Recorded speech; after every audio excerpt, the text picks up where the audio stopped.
ఆయన ముఖం చూడడం మనకి మంచి చేస్తుంది.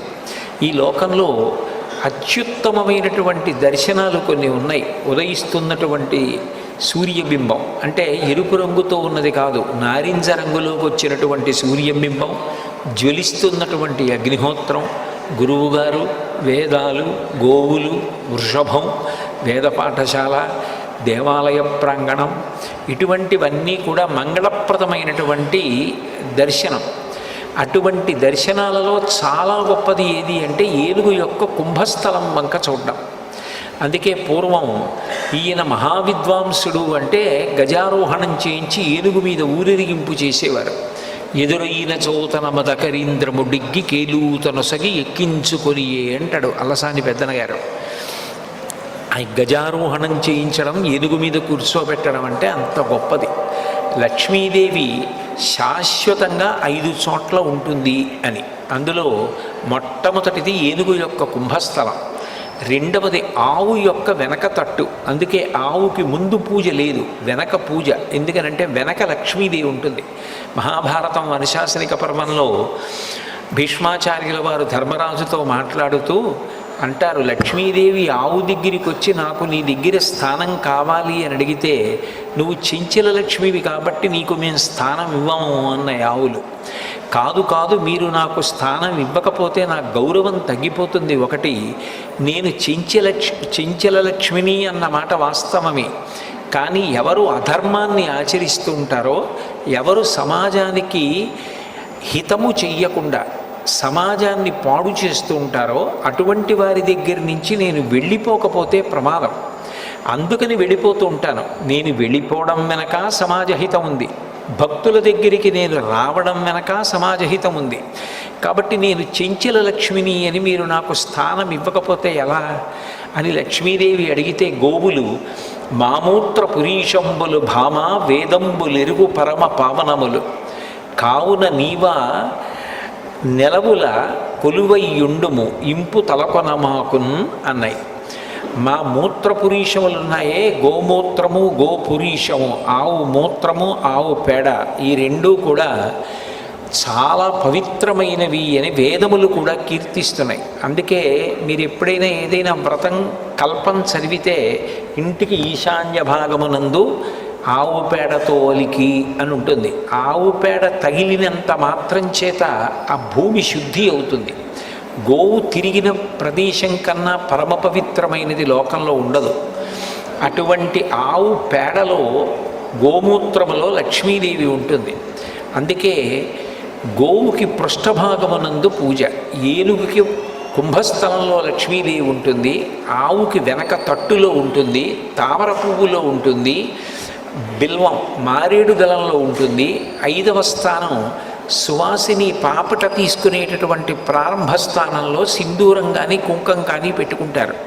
అక్కడ లక్ష్మీదేవి నివాసం చేస్తుంది. ఈ 5 లక్ష్మీదేవికి శాశ్వత స్థానములు అని చెప్తోంది శాస్త్రం. అందుకని ఏనుగు ముఖం చూడడం లక్ష్మీదేవి యొక్క అనుగ్రహానికి కారణం. ఏనుగు ముఖం విఘ్నేశ్వరుడికి ఉంది కాబట్టి ఆయనది శ్రీముఖం, సుముఖం. అందుకని విఘ్నేశ్వరుణ్ణి పొద్దున్నే ఒక్కసారి చూసి నమస్కారం చేస్తే చాలు. అది లోకంలో ఎక్కడా లేని విశేషం. ఒక్కసారి ఆయన ముఖం వంక చూసి నమస్కారం చేసి 16 నామములు ఉన్న శ్లోకం చెప్పి బయటికి వెడితే చాలు, విజయం సిద్ధిస్తుంది అని. రెండవది ఆయన యొక్క అపారమైన కరుణ. ఇంకా అంతా ఇంత కరుణ కాదు విఘ్నేశ్వరుడిది. ఆయన క్షమించినంత తొందరగా ఎవ్వరూ క్షమించరు. మీరు చూడండి, అందరికన్నా ఎక్కువగా మరిచిపోయే లక్షణం ఎవరికి ఉంటుంది అంటే పిల్లల యందు ఉంటుంది. మీరు పిల్లలు అనేటప్పటికీ ఒక విషయం జ్ఞాపకానికి తెచ్చుకోవచ్చు. పెద్దవాళ్ళు ఏదైనా తింటున్నారనుకోండి, ఎవరో పెద్దలు వచ్చారు ఇంటికి, ఇంట్లో భోజనమో పలహారమో చేస్తున్న పెద్ద ఆయన ఆ పళ్ళెం పట్టుకునో లేకపోతే చేతిలో ఏ ఉండ్రాయో కుడుమో పట్టుకుని తింటూ వీధిలోకి వెళ్ళి స్వాగతం పలకడు. ఆ పళ్ళెం లోపల పెట్టి తాను పెడతాడు.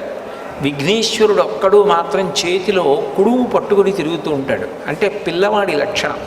పిల్లవాడు చూడండి, తాతగారు ఎవరో పెద్దవాళ్లతో మాట్లాడుతుంటే వచ్చి తాతగారు తాతగారు అని విసిగిస్తాడు. తాతగారు కాసేపు పక్కకి పో అని విసుక్కుంటే కోపం వచ్చి పక్కకి వెళ్ళిపోయి తాతగారు నన్ను దెబ్బలాడారని మనసులో పెట్టుకుని బాధపడతాడు, ఏడుస్తాడు. వాళ్ళు వెళ్ళిపోగానే తాతగారు పిలిచి ఇవరే ఇదిగో ఈ పండు తిను అంటే మళ్ళీ పరిగెత్తుకుంటూ వచ్చేసి తాత తాత తాత అంటూ ఒళ్ళోకి ఎక్కి కూర్చుని తాతతో కబుర్లు చెప్తాడు. అంటే ఆయన మనసుకి కలిగినటువంటి కష్టాన్ని చాలా తొందరగా ఒక బాలుడు ఎలా మరిచిపోతాడో అలా మరిచిపోయి క్షమించగలిగినటువంటి గుణం, అనుగ్రహించగలిగిన గుణం విఘ్నేశ్వరుని యందు ఉంది. అందుకని ఆయన బాలరూపంతో ఎప్పుడు చేతిలో కుడుము పట్టుకుని తిరుగుతుంటాడు. అది కారణం. బాలగణపతి అని ఎప్పటికీ ఆయన పరమశివుని యొక్క పెద్ద కుమారుడు. తమిళ దేశంలో పిళ్ళయార్ పిళ్ళయార్ అంటుంటారు, అంటే పెద్ద కొడుకు పెద్ద కొడుకు. ఎప్పటికీ అలా పెద్ద కొడుకు ఒక పిల్లవాడిగా ఉండిపోవడానికి కారణం ఏమిటంటే ఆయన యొక్క క్షమాగుణం. ఇది రెండవ లక్షణం. ఇక మూడవ లక్షణం ఏమిటి అంటే విఘ్నేశ్వరుణ్ణి స్మరించినంత మాత్రము చేత విఘ్నము తొలగిపోతుంది. విఘ్నము అంటే పరమ ప్రమాదకరమైనది. అది కార్యహంతి, అంటే ఇక కార్యము జరగకుండా చేసేస్తుంది. ఏదో కష్టపడితే కార్యం జరగడం కాదు, అసలు ఇక ఆ కార్యం జరగదు, అర్ధంతరంగా ఆగిపోతుంది. అట్లా కార్యం ఆగిపోయింది అంటే విఘ్నేశ్వరుని యొక్క అనుగ్రహం లేదు అని గుర్తు. అందుచేత విఘ్నమును తొలగించి కార్యము జరిగేటట్లు చెయ్యగలిగిన వాడెవరు అంటే విఘ్నేశ్వరుడు. విచిత్రమైన విషయం ఏమిటంటే ఇంత గొప్ప అనుగ్రహం ఇవ్వగలిగినటువంటి విఘ్నేశ్వరుడు కేవలముగా తనకేదో పెద్ద ఉపకారం చేస్తే, చాలా గొప్ప పూజ చేస్తే అనుగ్రహించడం కాదు, పరమ తేలికగా అనుగ్రహిస్తాడు. ఎంత తేలికగా అనుగ్రహిస్తాడు అంటే 4 గరికపోచలు తీసుకొచ్చి ఆయన పాదముల మీద సమర్పించినంత మాత్రం చేత ఆయన ప్రసన్నుడైపోతాడు.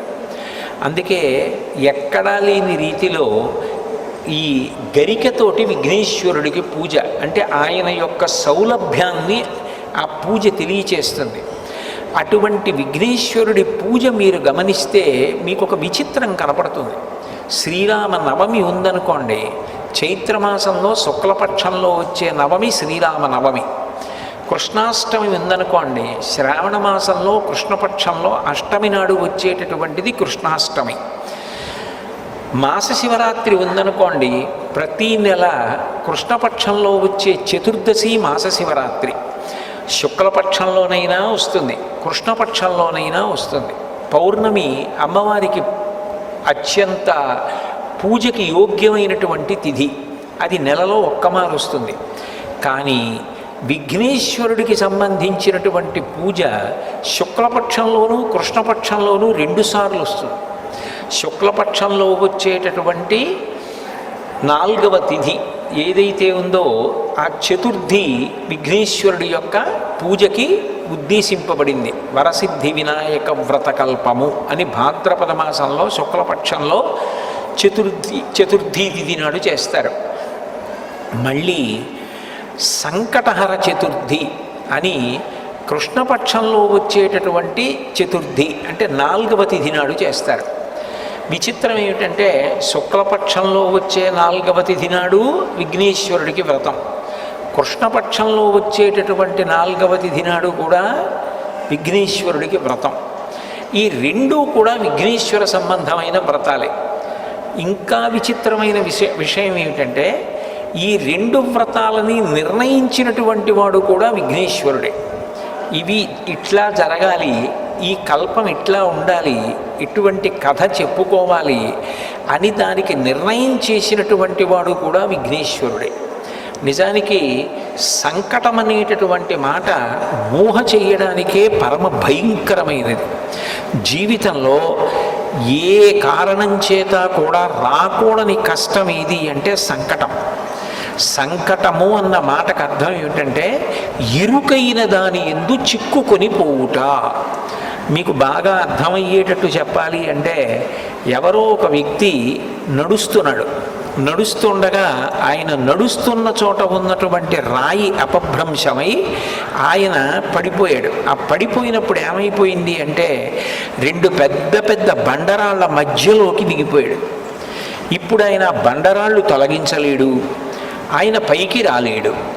ఎవరైనా పట్టుకుని పైకి లాగుదామన్నా జారిపోవడం అయితే జారిపోయాడు, కానీ ఆయన ఆ ఇరుకులోంచి పైకి రాలేడు. బలవంతంగా లాగే ప్రయత్నం చేశారనుకోండి, ముక్క ఊడిపోతాడంతే తప్ప ఆయన్ని పైకి లాగలేరు.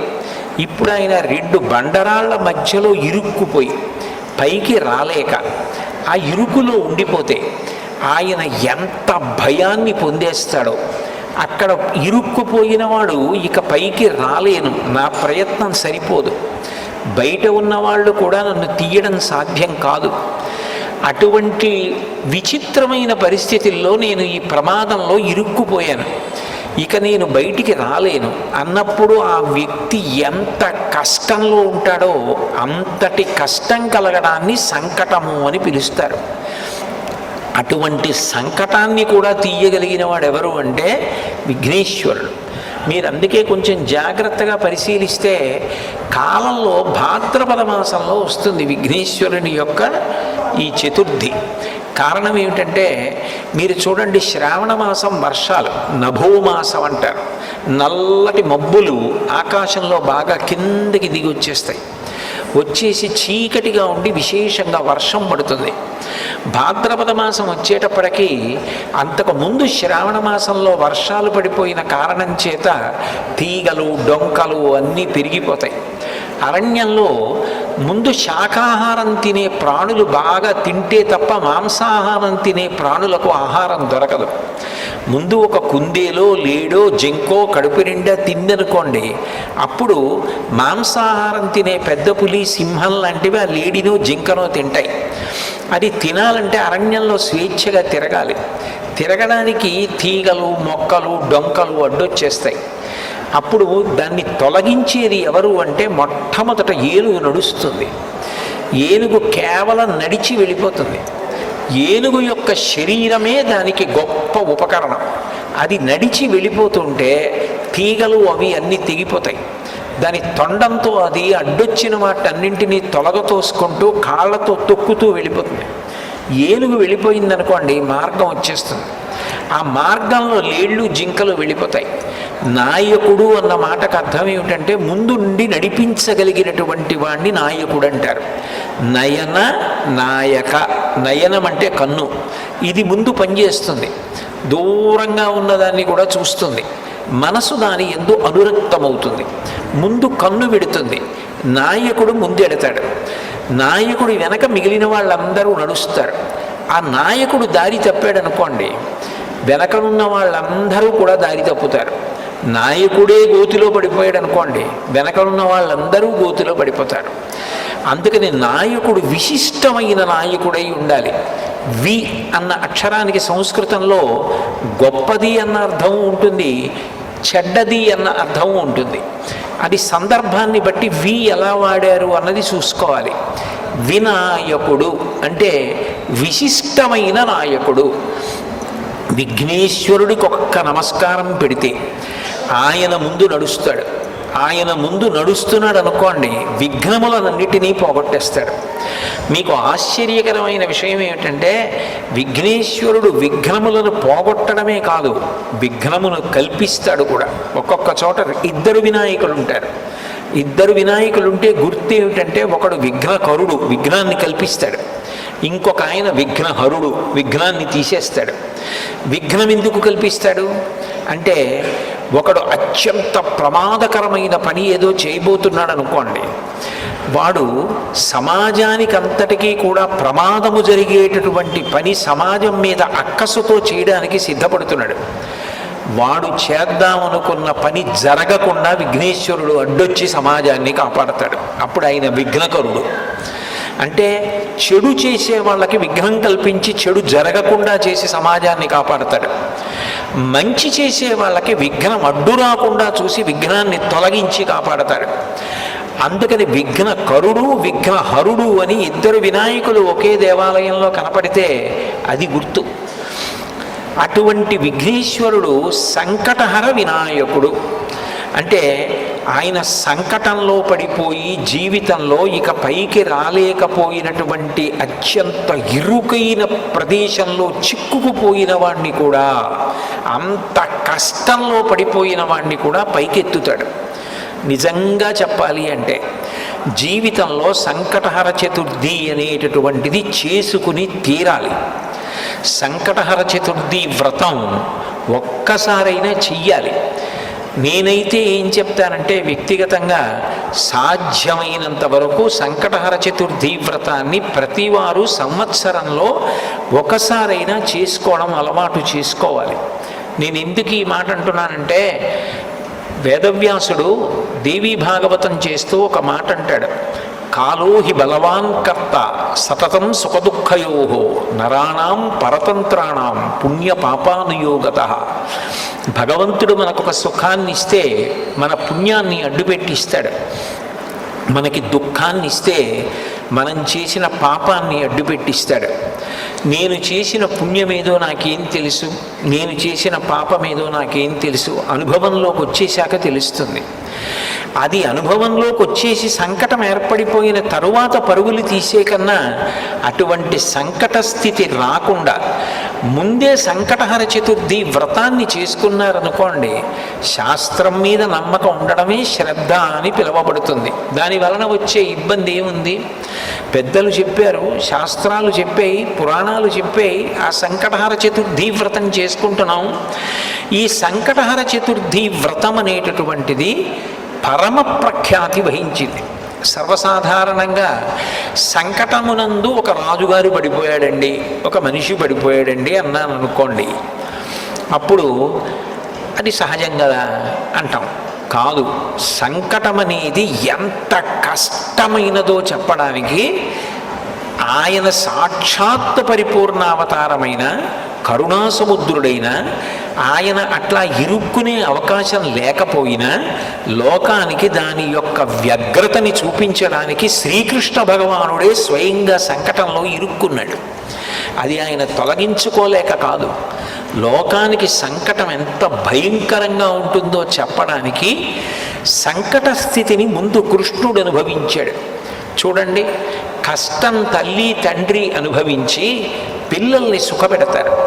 అట్లా మనకి సంకటం కలగకుండా ఉండడం కోసం తాను సంకటమునందు కృష్ణ పరమాత్మ ఇరుక్కుని చతుర్థి వ్రతాన్ని చేసి, ఆ వ్రతం చేసిన కారణం చేత సంకటం నుంచి ఎలా పైకి రావచ్చో లోకానికి నిరూపించాడు.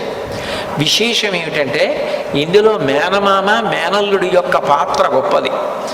మేనమామ కృష్ణ పరమాత్మ, ఎందుకనంటే పార్వతీదేవి యొక్క సోదరుడు కదూ నారాయణ నారాయణి.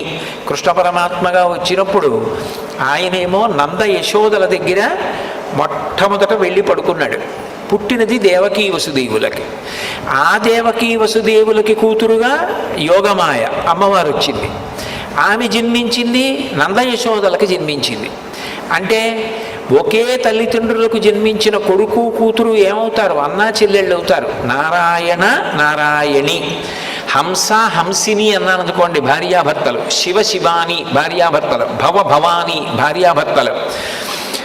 రుద్ర రుద్రాణి భార్యాభర్తలు. నారాయణ నారాయణి భార్యాభర్తలు గారు అన్నా చెల్లెళ్ళు. విష్ణువు చెల్లెలు. విష్ణువు వైష్ణవి. ఇద్దరూ నల్లగా ఉంటారు, ఇద్దరూ అవతారాలు తీసుకుంటారు, ఇద్దరూ ధర్మ సంస్థాపన చేస్తారు, ఇద్దరూ భక్తులను అనుగ్రహిస్తారు. అందుకని నారాయణుని చెల్లెలు నారాయణి పార్వతీదేవి. పార్వతీదేవి పెద్ద కుమారుడు విఘ్నేశ్వరుడు. కాబట్టి మేనమామ ఎవరు? నారాయణ కృష్ణ పరమాత్మ. పరిపూర్ణావతారం. పరిపూర్ణావతారం అంటే అన్ని అవతారముల తేజస్సు ఆయనలోకి వెళ్ళిపోతుంది. అంతటి పరిపూర్ణావతారమైన కృష్ణావతారం సంకట స్థితిలో పడినటువంటి స్థితి నుండి బయటికి వచ్చినటువంటి విధానమేదో అదే సంకటహర చతుర్థి. అయితే విశేషం ఏమిటంటే, ఈ సంకటహర చతుర్థి కానీ శుక్లపక్షంలో భాద్రపద మాసంలో రేపు వస్తోంది కదూ విఘ్నేశ్వర చతుర్థి, వరసిద్ధి వినాయక వ్రతం కానీ విఘ్నేశ్వరుడే ప్రవేశపెట్టి ఉండడం. దురదృష్టకరమైన విషయం ఏమిటంటే, ఇది నేను చెప్పేటప్పుడు ఎవరిని విమర్శించడం నా ఉద్దేశ్యం కాదు.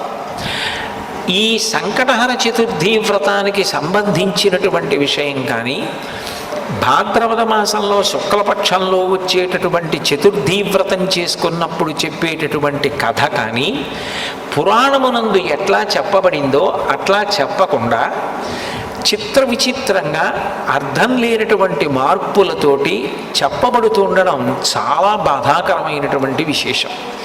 నిజానికి పరాశర మహర్షి కృతమైనటువంటి విష్ణు పురాణంలో ఉన్న ఒక శ్లోకాన్ని చదువుకున్నా చాలు అని విఘ్నేశ్వరుడు ఆనతి ఇచ్చాడు.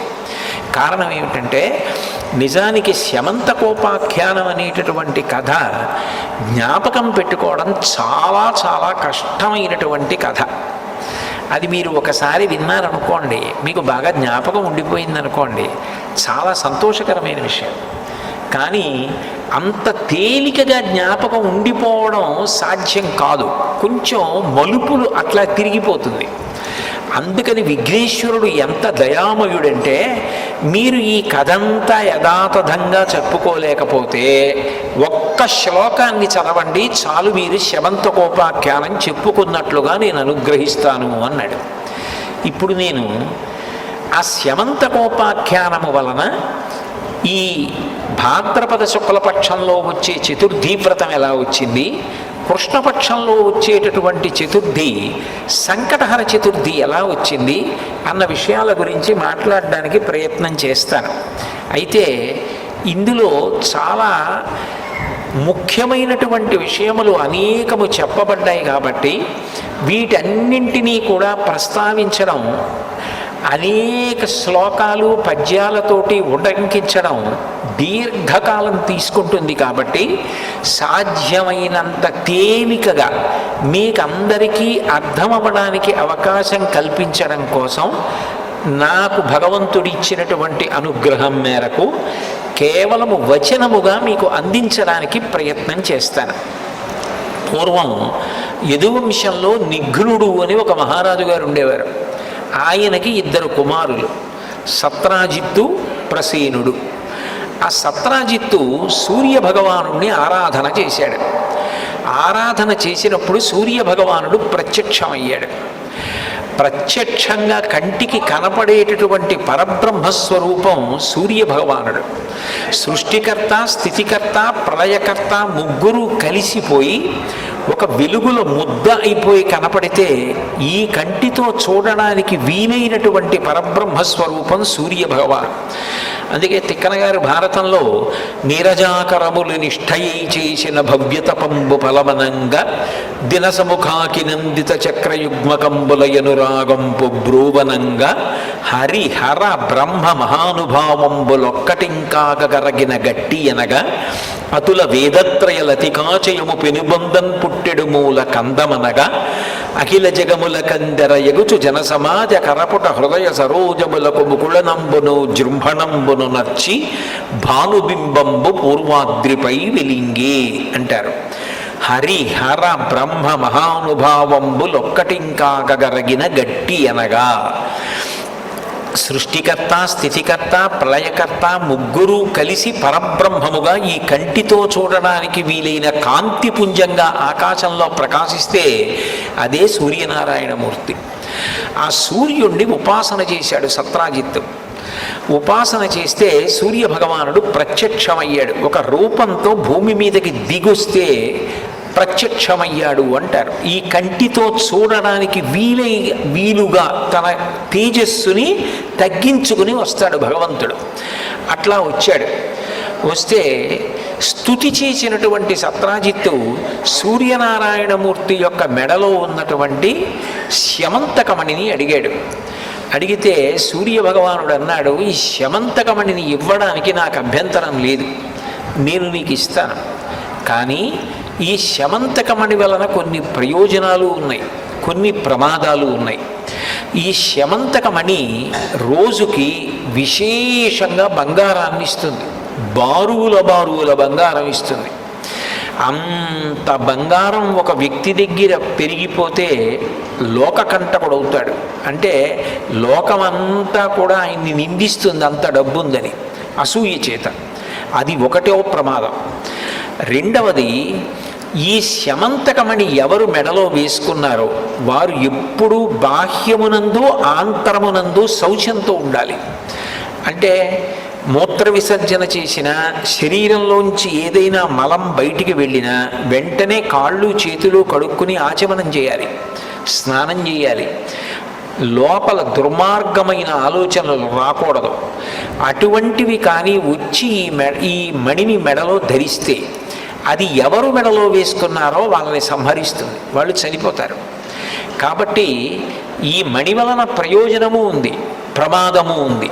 ఈ మణి ఎక్కడ ఉంటుందో అక్కడ దుర్భిక్షం ఉండదు, కరువు ఉండదు, కాటకం ఉండదు, అనారోగ్యం ఉండదు, ప్రమాదకరమైన వ్యాధులు ఉండవు. ఇవన్నీ శమంతకమణి ఉన్న చోట ఉండే లక్షణాలు. శమంతకమణి ధరించిన వ్యక్తి బాహ్యాభ్యంతర శౌచాన్ని పొంది ఉండకపోతే మాత్రం ఆ వ్యక్తి మరణిస్తాడు అని చెప్పి సూర్యభగవానుడు శమంతకమణిని సత్రాజిత్తుకి ఇచ్చాడు. సత్రాజిత్తు సంతోషంగా మణిని మెడలో వేసుకుని నగర వీధులలో వస్తున్నాడు. ద్వారకానగర పౌరులందరూ కూడా ఆ సత్రాజిత్తుని చూసి ఎంత తేజస్సుతో వెలిగిపోతున్నాడో, బహుశः ఎవరో దేవత వస్తున్నాడు కృష్ణ పరమాత్మ దర్శనానికి అనుకొని పరిగెత్తికెళ్ళి కృష్ణుడికి చెప్పారు. కృష్ణుడికి తెలియని విషయం ఏముంటుంది? సర్వజ్ఞుడు. సూర్యనారాయణమూర్తి నుండి వరంగా శమంతకమణిని సత్రాజిత్తు పొందాడు అన్న విషయాన్ని గ్రహించి సత్రాజిత్తుని సభకి పిలిపించి, వ్యక్తి ఐశ్వర్యవంతుడైపోయి ప్రభుత్వం పేదదైపోతే అర్థం లేని విషయం అయిపోతుంది. ప్రభుత్వం శాసనం చేయవలసినది, ప్రభుత్వం దేశానికి అంతటికీ కూడా ఉపకారం చేయవలసింది. కాబట్టి వ్యక్తి ఐశ్వర్యవంతుడై ఉండాలా, ప్రభుత్వం ఐశ్వర్యవంతంగా ఉండాలా అంటే ప్రభుత్వం ఐశ్వర్యంగా ఉండాలి. ప్రభుత్వం కన్నా ఐశ్వర్యం వ్యక్తుల దగ్గర ఉండడానికి వీల్లేదు. అందుకే రత్నహారి చపార్థివ అని పేరు. ఎక్కడ విలువైనది దొరికినా అది ప్రభుత్వానికి చెందుతుంది, రాజుకు చెందుతుంది. ఈ శమంతకమణి నీ దగ్గర ఉంటే బారువుల బంగారం నీ దగ్గర పెరిగిపోతే ఉపయోగం ఏముంది? ఇది మహారాజు దగ్గర ఉంటే ఈ బంగారం దేశక్షేమానికి వినియోగించవచ్చు. కాబట్టి ఆ శమంతకమణిని మహారాజుకి ఇమ్మని అడిగాడు. కృష్ణ పరమాత్మ యొక్క తత్వాన్ని మీరు పరిశీలిస్తే ఆయన దయాసముద్రుడు, ఆయన పరమాత్మ. ఆయనకి స్వార్థం, ఆయనకి అవన్నీ తీసుకుని దాచుకుందామన్న అవసరం ఆయనకి ఎందుకు ఉంటుంది? లక్ష్మీదేవికి పతి ఆయన, లక్ష్మీదేవికే భర్త అయిన పరమాత్మ ఇవన్నీ నాకు కావాలని కోరుకోవలసిన అవసరం ఏముంది? ప్రజాక్షేమము కొరకు అడిగాడు ఆయన. కానీ సత్రాజిత్తు ఇవ్వకపోగా ఈ కృష్ణ పరమాత్మకి బాల్యం నుంచి కూడా నవనీత చోరుడు అని ఒక పేరుంది.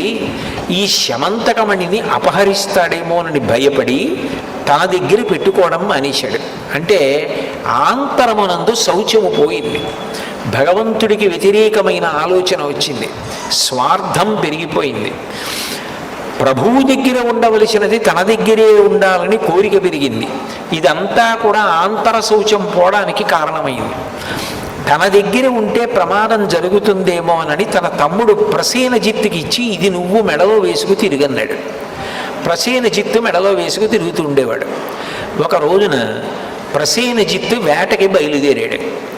బయలుదేరి వేటకి వెళ్ళినప్పుడు అనుకోకుండా ఆయనతో పాటు కృష్ణ పరమాత్మ కూడా వెళ్ళాడు. అనేక మంది పౌరులు కూడా వెళ్ళారు. అరణ్యంలో క్రూర మృగాల్ని వేటాడుతున్నారు. సమయం తెలియలేదు. వేట అనేటటువంటిది తమకంతో కూడుకున్నది. జూదం, వేట, వీటిలో ఎంత సమయం పోయిందన్నది తెలియదు, తమకం కలుగుతుంది. ఆ తమకము చేత చీకటి పడిపోయింది, వేటాడుతూనే ఉన్నారు. ఈలోగా ప్రసేనజిత్తు శరీర శోధన చేసుకోవలసి వచ్చింది. శరీర శోధన అంటే శరీరంలో పెరిగిపోయినటువంటి అపవిత్రమైన మలినమైనటువంటి నీరు మూత్రంగా విడిచిపెట్టేయడం, ఇటువంటి పనులు. అవి విడిచిపెడితే కాళ్ళు చేతులు కడుక్కోవాలి, ఆచమనం చెయ్యాలి, లేకపోతే బాహ్య శౌచం ఉండదు. కాబట్టి చీకటి పడిపోయే సమయానికి ప్రసేనజిత్ అరణ్యంలో శరీర శోధన చేశాడు. కానీ కాళ్ళు చేతులు కడుక్కుని ఆచమనం చేయలేదు. దాంతో బాహ్య శౌచం పోయింది. ఎప్పుడైతే బాహ్య శౌచం పోయిందో శమంతకమణి వలన ప్రమాదం ఏర్పడుతుంది. ఇప్పుడు బాగా అరణ్యం, ఆ పైన చీకటి పడిపోయింది. ఈ ప్రసేనజిత్తు గుర్రం మీద తిరిగి ఊరు వెళ్ళిపోతున్నాడు ద్వారకా నగరానికి. అకస్మాత్తుగా ఎక్కడి నుంచో ఒక సింహం వచ్చి ప్రసేనజిత్తు మీద పడి ఒక్క ఊదుటలోనే ఆ ప్రసేనజిత్తుని చంపేసింది. చంపేసి ఆయన శరీరాన్ని కొంత తినేసింది, గుర్రాన్ని కొంత తినేసింది. అంత చీకటిలో కూడా వెలిగిపోతున్నటువంటి ఆ శమంతకమణిని ఆశ్చర్యంతో చూసి తినడానికి పనికి రాకపోయినా నోట కరుచుకుని పట్టుకుపోయింది. దానికి ఎందుకో పనికిరాదు, కానీ అంత ఆకర్షణీయంగా ఉంది ఆ శమంతకమణి. అంత చీకట్లో కూడా వెలిగిపోతోంది, ఇదేమిటో అని నోట కరుచుకుని పోయింది. చీకటి పడిపోయింది, ప్రసేనజిత్తు కనపడలేదు, అందరూ ఇంటికి వెళ్ళిపోయారు. వెంటనే సత్రాజిత్ అన్నాడు, ఈ శమంతకమణిని కృష్ణ పరమాత్మ అడిగాడు, నేను ఇవ్వనన్నాను. ఈయనకి బాల్యం నుంచి నవనీత చౌర్యం అవి అలవాటు ఉన్నాయి, నేను ఇవ్వలేదని చీకటి పడిన తరువాత బహుశः ఈయనే నా తమ్ముడి దగ్గర శమంతకమణిని అపహరించి ఉంటాడు అన్నాడు. అనేటప్పటికి అపవాదం వచ్చింది కృష్ణ పరమాత్మకి. లోకం ఎలా ఉంటుందంటే ఇవాళ పొగిడితే అందరూ పొగుడుతారు, ఎవడో ఏదో ఆధారం లేకుండా ఓ మాట అన్నాడు అనుకోండి, పూర్వాపరాలు విచారించకుండా అందరూ రాళ్ళు విసురుతారు. అది లోకానికి ఉండేటటువంటి లక్షణం. అందరూ కృష్ణ పరమాత్మ దొంగ దొంగ ప్రసేనజిత్తు దగ్గర శమంతకమణిని అపహరించాడన్నారు. ఆయన వచ్చిన అపనింద పోగొట్టుకోవడానికి మరునాడు అరణ్యంలోకి వెళ్ళాడు. వెళ్ళి వెతికితే ఒక చోట ప్రసేనజిత్తు యొక్క కళేబరం శవం కనపడింది. అప్పటికే దాన్ని కొంత భాగం సింహం తినేసింది, గుర్రాన్ని తినేసింది, శమంతకమణి కనపడలేదు. ఆయన అన్నాడు, నాకే పాపం తెలీదు, మీరు చూశారు కదా, నేను చంపితే శమంతకమణి కోసం సగం తినేసి ఉండవు కదా ఈ శరీరాలు, సగం తినేసి ఉన్నాయంటే ఇతన్ని క్రూర మృగం చంపింది అన్నాడు. అంటే అక్కడున్న ప్రజలు అన్నారు, నిజమే, ఈయన్ని ఏదో క్రూర మృగం తింది, గుర్రాన్ని క్రూర మృగం తింది. మరి నిజంగా క్రూర మృగమే తింటే శమంతకమణిని తిందగా, అది ఉండాలిగా. అది లేదంటే దాని అర్థం కృష్ణుడు రాత్రి ప్రసేనజిత్తుని చంపేసి శమంతకమణిని పట్టుకుపోయాడు. ఆ చనిపోయిన ప్రసేనజిత్తు కింద పడిపోయాడు, ఆ గుర్రం పడిపోయింది. వాటిని క్రూర మృగాలు తిన్నాయి, మణిని మాత్రం కృష్ణుడే అపహరించాడన్నారు. తనేదో వచ్చిన అపనింద పోగొట్టుకోవడానికి ప్రయత్నం చేస్తే అపనింద మరీ పెరిగిపోయింది. నేను మొట్టమొదటే మీకు ఉపమానంలో చెప్పానే, రాళ్ల మధ్యలో ఇరుక్కుపోయిన వ్యక్తి బయటికి రావడానికి ప్రయత్నం చేస్తే ఇంకా ఇంకా దిగబడిపోయినట్టుగా, ఊబిలో దిగబడిపోతున్న వ్యక్తిలా ఇంకా దిగబడిపోయాడు.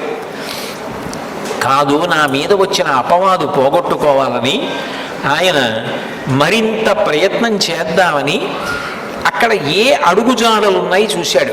సింహం యొక్క అడుగుజాడలు కనపడ్డాయి. కాబట్టి సింహం చంపింది ప్రసేనజిత్తుని. మరి శమంతకమణిని కూడా సింహమే తీసుకుని పోయి ఉంటుందని అడుగుజాడలు బట్టి సింహం ఎటిళ్ళిందో అటు వెళ్ళాడు. కొంతసేపు అయిన తర్వాత ఒక భల్లూకము యొక్క అడుగుజాడలు కనబడ్డాయి. సింహము భల్లూకము పెనుగులాడినట్టుగా అర్థమైంది. ఈ రోజులలో నేర పరిశోధన ఎలా చేస్తారో ఆ రోజుల్లో కృష్ణ పరమాత్మ అంత కష్టపడ్డాడు తను నిర్దోషిని నిరూపించుకోవడానికి. అక్కడ భల్లూకముడు అడుగుజాడలు కనబడ్డాయి. కనబడితే కృష్ణుడు అన్నాడు, చూశారు కదా, సింహం బహుశः నోటితో కరుచుకుని శమంతకమణిని పట్టుకెళ్ళింది. భల్లూకం వచ్చి సింహాన్ని చంపింది. అందుకే ఇదిగో ఇక్కడ సింహం కళేబరం పడుంది. సింహం పడుంది, సింహం దగ్గర భల్లూకం ఆ మణిని పట్టుకుపోయింది అన్నాడు. అంటే ప్రజలు అన్నారు, నువ్వు చెప్పడం ఎంత గడుసుతనంగా చెప్పినే వినేవాడు నమ్మేటట్టుగా చెప్పాలి కదా కృష్ణ. ఎక్కడైనా లోకంలో భల్లూకాన్ని సింహం చంపుతుందా, సింహాన్ని భల్లూకం చంపుతుందా? సింహం శమంతకమణి అట్టుకెళ్ళిందా? భల్లూకం వచ్చి సింహాన్ని చంపిందా?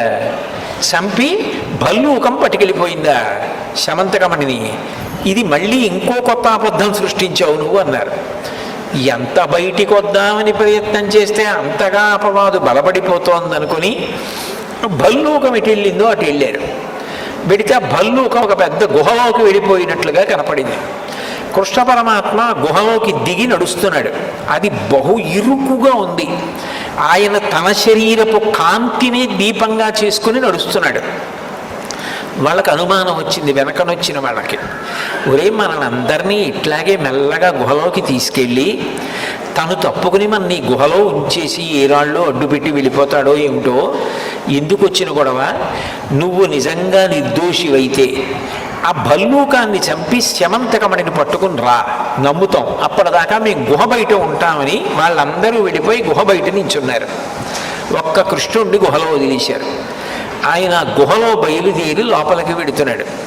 వెడుతుంటే కొంత దూరం వెళ్ళిన తర్వాత ఒక యవ్వనంలో ఉన్నటువంటి ఒక స్త్రీ నిలబడి ఊయల ఊపుతోంది. ఆ ఊయలలో ఒక చిన్న పిల్లవాడు ఉన్నాడు. వాడు ఎంత శక్తి కలిగిన వాడు, ఎంత బలవంతుడంటే ఊయల మీద ఆడుకోవడానికి శమంతకం అనేది బొమ్మ కట్టినట్టు కట్టారు. అది వెలిగిపోతోంది సూర్యుడి పగిలి. అంత కాంతిని కూడా పిల్లాడి కళ్ళు తట్టుకున్నాయి. అక్కడ ఊయల ఊపుతోంది ఒక పిల్ల. సర్వసాధారణంగా మనం చదివేటటువంటి ఆ 3 పేజీల పుస్తకంలో ఏముంటుందంటే ఆ ఉయ్యాల్లో ఉన్న పిల్లని పెళ్లి చేసుకున్నాడు, దాది ఊపుతోందని ఉంటుంది. అట్లా లేదు విష్ణు పురాణంలో, స్కాంద పురాణంలో అట్లా లేదు. ఆ ఊయల ఊపుతున్న పిల్ల జాంబవంతుని యొక్క కుమార్తె జాంబవతి యవ్వనంలో ఉంది. ఉయ్యాల్లో ఉన్న పిల్లని కృష్ణ పరమాత్మ పెళ్లి చేసుకోవడం ఏమిటండి? నేను వినాయక చవితి సమయంలో ప్రవచనానికి ఎక్కడికి వెళ్ళినా నన్ను పిల్లలు ఇదే అడుగుతారు, అదేమిటండి ఉయ్యాల్లో ఉన్న పిల్లని ఎలా పెళ్లి చేసుకున్నాడండి అంటుంటారు. అట్లా జరగలేదు, అది కథ కానీ కాదు అసలు. అక్కడ ఊయల ఊపుతున్న యవ్వనంలో ఉన్న పిల్ల జాంబవతి. జాంబవంతుడి కొడుకు పసిపిల్లవాడు. అప్పటికి ఆయన త్రేతాయుగం నుంచి బ్రతికున్నాడు, అంత దీర్ఘాయుష్మంతుడు, చిరంజీవి. అశ్వత్థామ బలివ్యాసో ఆ శ్లోకంలో జాంబవంతుడి పేరు చెప్పకపోయినా దీర్ఘాయుష్మంతుడు, చిరంజీవి. ఆ జాంబవంతుడి యొక్క కొడుకు. ఆ పిల్లవాడిని అందులో పెట్టి ఊయల ఊపుతోంది ఆమె. ఊయల ఊపుతూ ఆమె కృష్ణుణ్ణి చూసింది. కృష్ణుణ్ణి చూడగానే ఆమెకు అర్థమైంది, ఓహో ఈ మణి కోసమే ఈయన వచ్చి ఉంటాడు, ఇంత అందంగా ఉన్నాడు ఈయన. ఇప్పుడు నాతో ఆ మణి కోసం వచ్చాను, ఆ మణి ఇక్కడికి ఎలా వచ్చిందని ఏదైనా మాట మాట్లాడితే లోపల మా నాన్నగారు జాంబవంతుడు పడుకుని ఉన్నాడు, అరివీర భయంకరుడు. పురుషకంఠం వినపడగానే లేచొస్తాడు. లేచొచ్చి యుద్ధం చేసి ఇంత సుకుమారంగా ఇంత అందంగా ఉన్నాడే, ఈయన్ని చంపేస్తాడేమో అని చూడగానే కృష్ణుడి మీద మనసు పడినటువంటి జాంబవతి కృష్ణుడికి అర్థమయ్యేటట్టు జాంబవంతుడికి పిల్లాడిని పడుకోబెట్టడానికి పాట పాడుతున్నట్టు వినపడడం కోసం ఒక శ్లోకాన్ని చదివింది. ఆ శ్లోకం పాడింది అనాలి. ఆయనకు అనుమానం ఏమిటి, కృష్ణుడికి మణి ఇక్కడికి ఎలా వచ్చింది అని కదా. ఆయన ముఖం చూడగానే ఆవిడకి అర్థమైంది. ఆవిడంది సింహ ప్రసీనమవధీహి సింహో జాంబవతాహతః సుకుమార కమారోధీహి తవ హ్యేషా శమంతకః. ఇది ప్రాణం శమంతకోపాఖ్యానికే. సింహ ప్రసేనమవధీహి, సింహము ప్రసేనుణ్ణి చంపింది. సింహో జాంబవతాహతః, సింహాన్ని జాంబవంతుడు చంపాడు.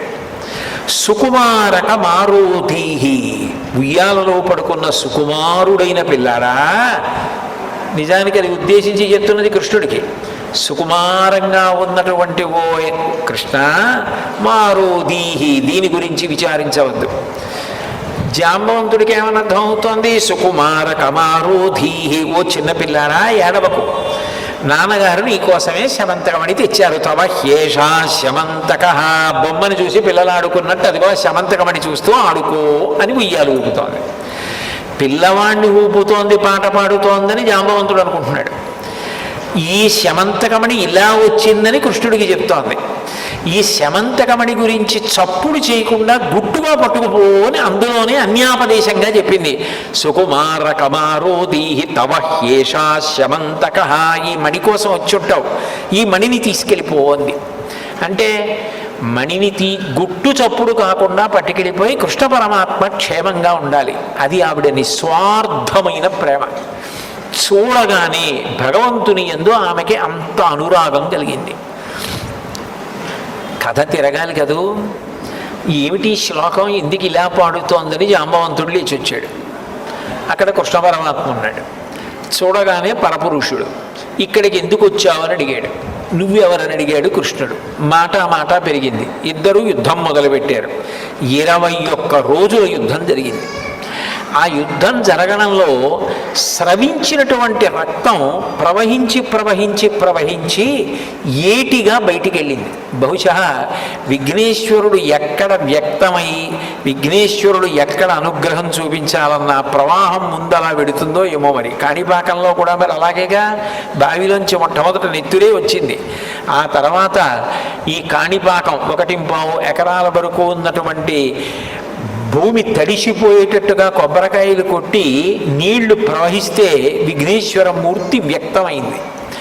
కాబట్టి ఆ నెత్తురు గుహలో ఉంచి బయటికి వెళ్ళింది. వాళ్ళు అనుకున్నారు లోపలేదో పెద్ద యుద్ధం జరుగుతోంది, కృష్ణుడు భల్లూకంతో చేశాడో భల్లూక సైన్యంతో చేశాడో కృష్ణుడిని మట్టు పెట్టారో మనకి తెలియదు, కానీ ఇద్దరిలో ఎవరు బయటకు వచ్చినా ప్రమాదం, మనకెందుకు వచ్చిన గొడవని, పోతే కృష్ణుడు కదా పోతాడని చెప్పేసి బండలు అడ్డు పెట్టి వాళ్ళు వెళ్ళిపోయారు. లోపల 21 రోజుల యుద్ధం జరుగుతుండగా కృష్ణుడు జాంబవంతుడితో మల్ల యుద్ధం చేస్తూ గట్టిగా ఒకళ్ళనొకళ్ళు పట్టుకుని గుద్దుకుంటున్నారు. ఆ సమయంలో జాంబవంతుడికి అనుమానం వచ్చింది, నాతో ఇంతకాలం యుద్ధం ఎవరు చెయ్యరు, 21 రోజుల యుద్ధం చేస్తున్నాడు, ఈయన్ని చూస్తూ ఉంటే నాకేదో పరవశం కలుగుతోంది, నా శక్తి తగ్గుతోంది, ఈయన శక్తి పెరుగుతోంది. నేను ఇట్లా ఎవరిని చూశాను అంటే త్రేతాయుగంలో రామచంద్రమూర్తిని చూశాను, ఆయనని సేవించాను. ఆ రోజులలో అనుకునేవాణ్ణి, అంతటి మహానుభావుడు, ఆజానుబాహు వరవింద దళాయతాక్షం, పెద్ద పెద్ద చేతులు, ఆ కళ్ళు, ఆ రామచంద్రమూర్తి నన్ను ఒక్కసారి కౌగలించుకుంటే బాగుండు అనుకునేవాడిని. కానీ ఆ అవతారంలో నా కోరిక తీరలేదు. అచ్చు రాముడిలాగే ఉన్నాడు, ఆయనే ఈ రూపంలో వచ్చాడేమో, నా కోరిక తీరుస్తున్నాడేమో. త్రేతాయుగం తర్వాత ద్వాపరయుగం వచ్చేసింది. అంటే జాంబవంతుడు ఎంత దీర్ఘాయుష్మంతుడో చూడండి, బ్రహ్మగారి అంశలో వచ్చినవాడు జాంబవంతుడు అని ఆలోచించి వచ్చినవాడు రాముడే అని గ్రహించి కృష్ణ పరమాత్మని స్తుతి చేశాడు. చేస్తే కృష్ణ పరమాత్మ తన యథార్థ స్వరూపాన్ని తెలియచేసి తనకి కలిగినటువంటి కష్టాన్ని చెప్పి ఈ శమంతకమణిని నేను తీసుకెళ్ళాలి అని అడిగాడు.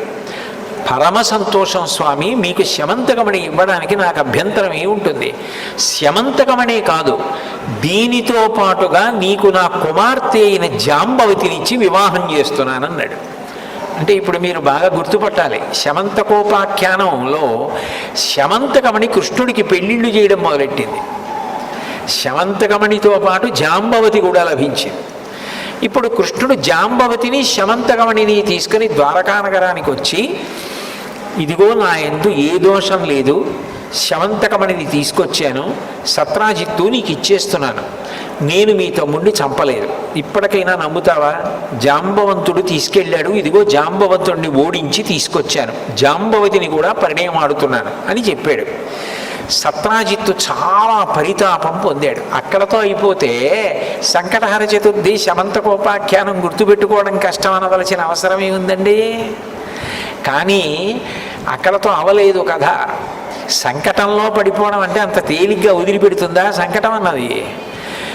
ఆ సత్రాజిత్ అన్నాడు, నాకు మగపిల్లలు లేరు, ఉన్నది ఒకే ఒక ఆడపిల్ల సత్యభామ, ఆ సత్యభామని నీకు ఇచ్చి పెళ్లి చేస్తాను, ఎందుకంటే నేను నీ మీద అపవాదు వేశాను, మా తమ్ముడిని చంపేశావని, నువ్వింత కష్టపడి నాకు శమంతకమణి నీకు ఇచ్చావు, నా పాపం పోవాలంటే నా కూతుర్ని నీకు ఇచ్చి పెళ్లి చేస్తాను, నా కూతుర్ని వివాహం చేసుకోమని సత్యభామనిచ్చి పెళ్లి చేశాడు. ఇప్పుడు రెండో పెళ్ళి శమంతకమణి వల్ల. ఉన్నది నాకొక్క కూతురు, ఎప్పటికైనా ఈ మణి అల్లుడికే వెళ్ళాలి, కాబట్టి ఈ మణి నీకు ఇచ్చేస్తాను, తీసేసుకోమన్నాడు. తీసేసుకోమంటే కృష్ణ పరమాత్మ అన్నాడు, ఇప్పటికే దాన్ని అడిగినందుకే నా మీద అపవాదులు వచ్చాయి, నువ్వు నాకు కోరి కోరి ఇచ్చినా దాని వలన ఏ ఇబ్బంది వస్తుందో నీ దగ్గరే పెట్టుకో, తర్వాత చూద్దాం, నీకేమైనా అయిపోతే అప్పుడు చూద్దాం, నీ దగ్గర ఉంచమన్నాడు. సత్రాజిత్తు దగ్గర ఉంచుకున్నాడు. అక్కడ వరకు కథ బాగుంది కదా, కొంతవరకు గుర్తుపెట్టుకోవచ్చు. కానీ ఇబ్బంది ఎక్కడ వచ్చిందంటే, ఆ కాలంలో అక్రూరుడు, కృతవర్మ, శతధన్వుడు అని ముగ్గురు ఉండేవారు. అక్రూరుడు మహాభక్తుడు, మీరు అక్రూరుడి గురించి వినుంటారు.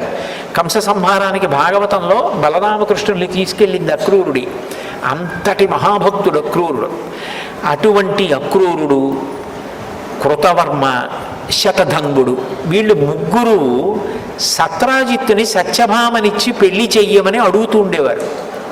అడిగితే సత్రాజిత్ అనేవాడు ఇంకా నిర్ణయించుకోలేదు, మీ ముగ్గురులో ఎవరికో ఒకళ్ళకి ఇచ్చి వివాహం చేస్తానంటూ ఉండేవాడు. అకస్మాత్తుగా ఈ సంఘటన జరిగి ఎప్పుడైతే శమంతకమణిని కృష్ణ పరమాత్మ తీసుకొచ్చి ఇచ్చేశాడో, అంత కష్టపడ్డాడో అపవాదు నుంచి బయటపడడానికి, బాధపడినటువంటి సత్రాజిత్తు సత్యభామని కృష్ణ పరమాత్మకి ఇచ్చి వివాహం చేసేశాడు.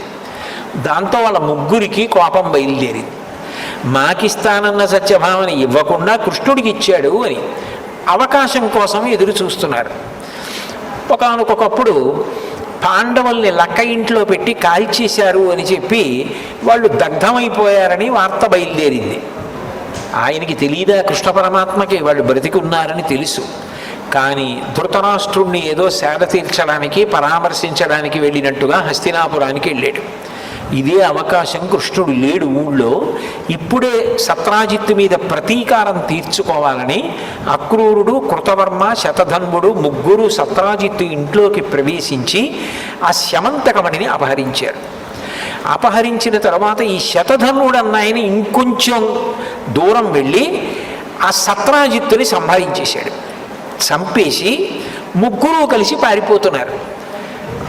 భక్తి అన్నది ఒక్కొక్కసారి ఉద్ధాన పతనానికి లోనవుతూ ఉంటుంది. అప్పుడప్పుడు కష్టం వచ్చినప్పుడు ఏమిటి దేవుణ్ణి పట్టుకున్నాను నాకేమొచ్చిందని ఆ భక్తి పోతూ ఉంటుంది, మళ్ళీ నిలబడుతూ ఉంటుంది. అక్రూరుడు తప్పు మనకి ఎందుకు ఈ పనులు, అసలు ఎందుకు ఇట్లాంటి పని చేశాను, కృష్ణ పరమాత్మకి సత్యభామ దక్కితే నేను ఎందుకు అసూయపడాలని బాధపడ్డాడు. శతధన్వుడు తొందరపడి మరి సత్రాజిత్తుని కూడా చంపేశాడు. ఈలోగా మళ్ళీ కృష్ణుడు వచ్చేస్తున్నాడని కబురు అందింది. మామగారు చనిపోయాడని కబురు వెళ్ళింది కృష్ణుడికి. వెనక్కి వస్తున్నాడు. వస్తే చంపేస్తాడేమో అని భయపడి ఆ శమంతకమణిని తీసుకొచ్చి అక్రూరుడి దగ్గర పడేసి, నువ్వు భక్తుడివి, నిన్నైతే ఏం చేయడు, నీ దగ్గర దాచుకో అని చెప్పి శతధన్వుడు మంచి వేగంగా వెళ్ళిపోగలిగిన గుర్రం ఎక్కి పారిపోతున్నాడు. కృష్ణుడు రాని వచ్చాడు. సత్రాజిత్తుని ఎవరు చంపారని భోగట్టా చేశాడు. చేస్తే శతధన్వుడు చంపేశాడని తెలిసింది. వెళ్ళి అన్నగారు బలరాముణ్ణి కూడా రథం మీద ఎక్కించుకొని ఆ శతధన్వుణ్ణి వెంబడించాడు. ఆయన గుర్రం మీద వెళ్ళి వెళ్ళి వెళ్ళి పారిపోతుంటే గుర్రం బడలిపోయి పడిపోయి మరణించింది. ఈ శతధన్వుడు వెనక కృష్ణుడు వచ్చేస్తున్నాడన్న భయంతో పరిగెత్తుకుంటూ చెట్ల మధ్య నుంచి వెళ్ళిపోతున్నాడు. రథం ఎలా వెడుతుంది, మనిషి వెళ్ళినట్టుగా రథం వెళ్ళలేదుగా చెట్ల మధ్య. అందుకని కృష్ణుడు అన్నాడు రథం దిగి, అన్నయ్య నువ్వు రథంలో కూర్చో, నేను వెళ్ళి శతధన్వుణ్ణి శిక్ష వేసి ఆ శమంతకమణిని తీసుకొస్తానని చెప్పి అన్నగారిని బలరాముడిని రథంలో కూర్చోబెట్టి తాను పరిగెత్తుకుంటూ వెళ్ళి శతధన్వుడిని పట్టుకుంటే శతధన్వుడితో యుద్ధం జరగడంలో శతధన్వుడిని సంహరించి ఒళ్ళంతా వెతికాడు. శమంతకమణి కనపడలేదు. ఆయన అక్రూరుడి దగ్గర పెట్టేశాడు. అక్రూరుడు ఇంతటి మహానుభావుడు కృష్ణ పరమాత్మకి ముఖం ఎలా చూపిస్తానని ఆ ఊళ్ళో ఉండకుండా కాశీ వెళ్ళిపోయాడు. అది అక్రూరుడి దగ్గర ఉందని, అక్రూరుడు కాశీ వెళ్ళిపోయాడని ఎవ్వరికీ తెలియదు. కృతవర్మ దేశాలు బట్టిపోయాడు. అసలు ఆ శమంతకమణి ఎక్కడుందో ఎవరికీ తెలియదు. శతధన్వుడి దగ్గర దొరకలేదు. కృష్ణ పరమాత్మ తిరిగి వచ్చి రథంలో కూర్చున్న బలరాముడితో చెప్పాడు, అన్నయ్య అన్నయ్య ఆ శతధన్వుడిని సంహరించాను, ఒళ్ళంతా వెతికాను, కానీ ఎక్కడ శమంతకమణి లేదన్నయ్య అన్నాడు. అంటే బలరాముడు అన్నాడు, నువ్వు చిన్నప్పటి నుంచి నవనీత చౌర్యం అవి నీకు అలవాటే, ఆ శమంతకమణి తీసుకొస్తే అన్నదమ్ములం కాబట్టి మన ఇద్దరికీ చెందుతుంది, బంగారం రోజు ఇద్దరం సగం సగం తీసుకోవలసి ఉంటుంది, మీ మామగారు సత్రాజిత్ కదా నీకిచ్చాడు, అందుకని చెప్పి నాకెందుకు ఇవ్వాలన్న ఉద్దేశ్యంతో శమంతకమణి దొరకలేదని అబద్ధం చెప్పేస్తున్నావు, చిన్నతనం నుంచి నీ లీలలు ఇంతే, నేను నీతో కలిసి ఉండనని చెప్పి ఆయన రథం దిగిపోయి మిథిలా నగరానికి వెళ్ళిపోయాడు.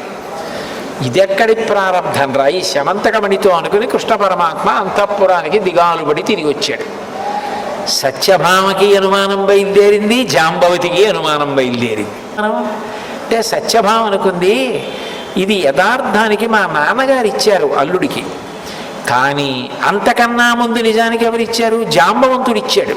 ప్రసేనుణ్ణి చంపి సింహం తీసుకుపోతుంటే ఇప్పుడు ఆ శమంతకమణి కృష్ణుడి దగ్గర ఉంటే సత్రాజిత్ ఇచ్చాడన్న పేరు వస్తుందేమో, సత్యభామ వెలిగిపోతుంది అన్న ఉద్దేశ్యంతో జాంబవతి మీద ప్రేమతో అది ఎక్కడో దాచేశాడు కృష్ణుడు.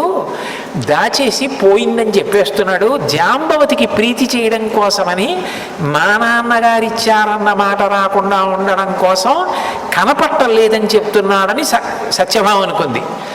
నిజానికి మా నాన్నగారు కదా సింహాన్ని చంపి తీసుకొచ్చి కృష్ణుడికి ఇచ్చింది. కానీ సత్రాజిత్తు మీద ప్రేమతో, సత్యభామ మీద ప్రేమతో మా నాన్నగారి పేరు మాటుకెళ్ళిపోయేటట్టుగా చేయడానికి మణి కనపట్టలేదని చెప్పేస్తున్నారు ఆయన అని జాంబవతి అనుకుంది.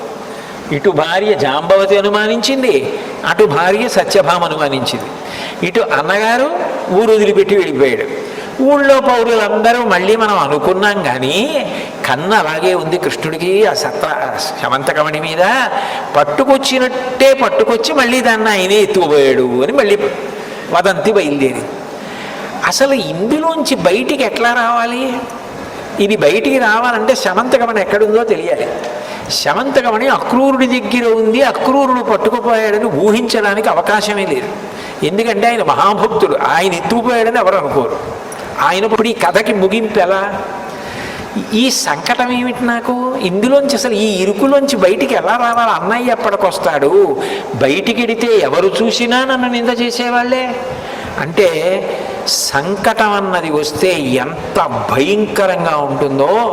అన్నం తిననివ్వదు, నీళ్లు తాగనివ్వదు, పడుకోనివ్వదు, తనవారు కూడా తనని అనుమానిస్తారు. అది ఎంత భయంకరంగా ఉంటుందో మనం అనుభవిస్తే తట్టుకోలేమని దయాళు అయినటువంటి కృష్ణ పరమాత్మ అనుభవించి చూపించాడు మనకి. అప్పుడు ఆయన ఆలోచన చేస్తూ బాధతో కూర్చున్నాడు అంతఃపురంలో. ఎలా నేను ఈ సంకటం నుంచి బయటికి వస్తాను, ఎలా పోతుంది నాకు ఈ అపవాదని.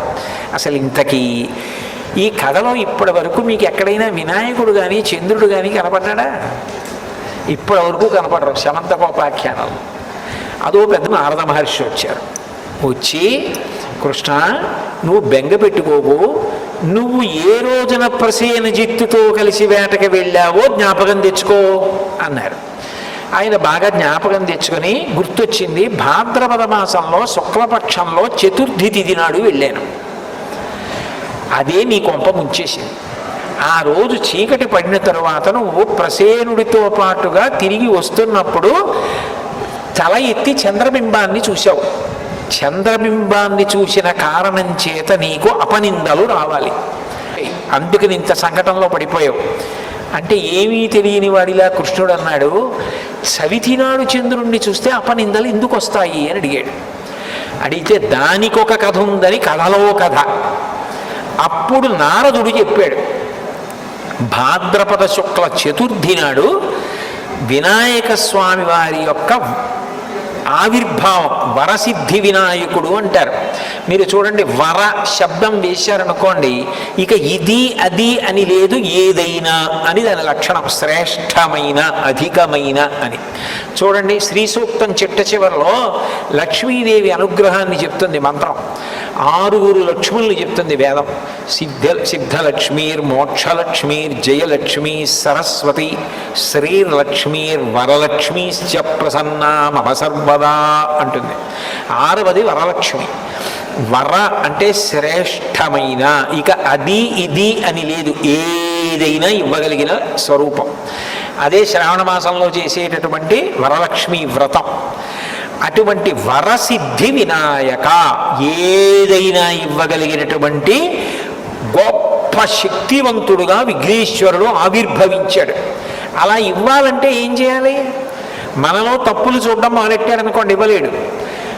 ఆయన పిల్లవాడిగా, అంటే నేను మొట్టమొదట్లో ప్రసంగంలో చెప్పానే, పిల్లవాడి మనస్తత్వం ఎలా ఉంటుందో అంతగా మన తప్పులను మరిచిపోగలిగిన ప్రేమైక మూర్తిగా అవతార స్వీకారం చేశాడు భాద్రపద శుక్ల చవితి నాడు. పరబ్రహ్మంకి అవతారం ఉంటుంది కాబట్టి ఆవిర్భావ దినోత్సవం వరసిద్ధి వినాయకుడిగా వచ్చాడు. ఆయన తల్లిగారు పెట్టిన పదార్థాలన్నీ తిని, నేను ఎప్పుడూ చిన్న పిల్లవాడిలా ఉంటాను లోకంలో, ఉండి అందరినీ అనుగ్రహిస్తాను, మీ తప్పులు మరిచిపోతూ ఉంటాను అని చెప్పడానికి ఆ కుడువులు ఉండ్రాళ్ళు చేత పట్టుకుని నడిచి వెడుతున్నాడు. చంద్రుడు ఆకాశంలోంచి చూశాడు.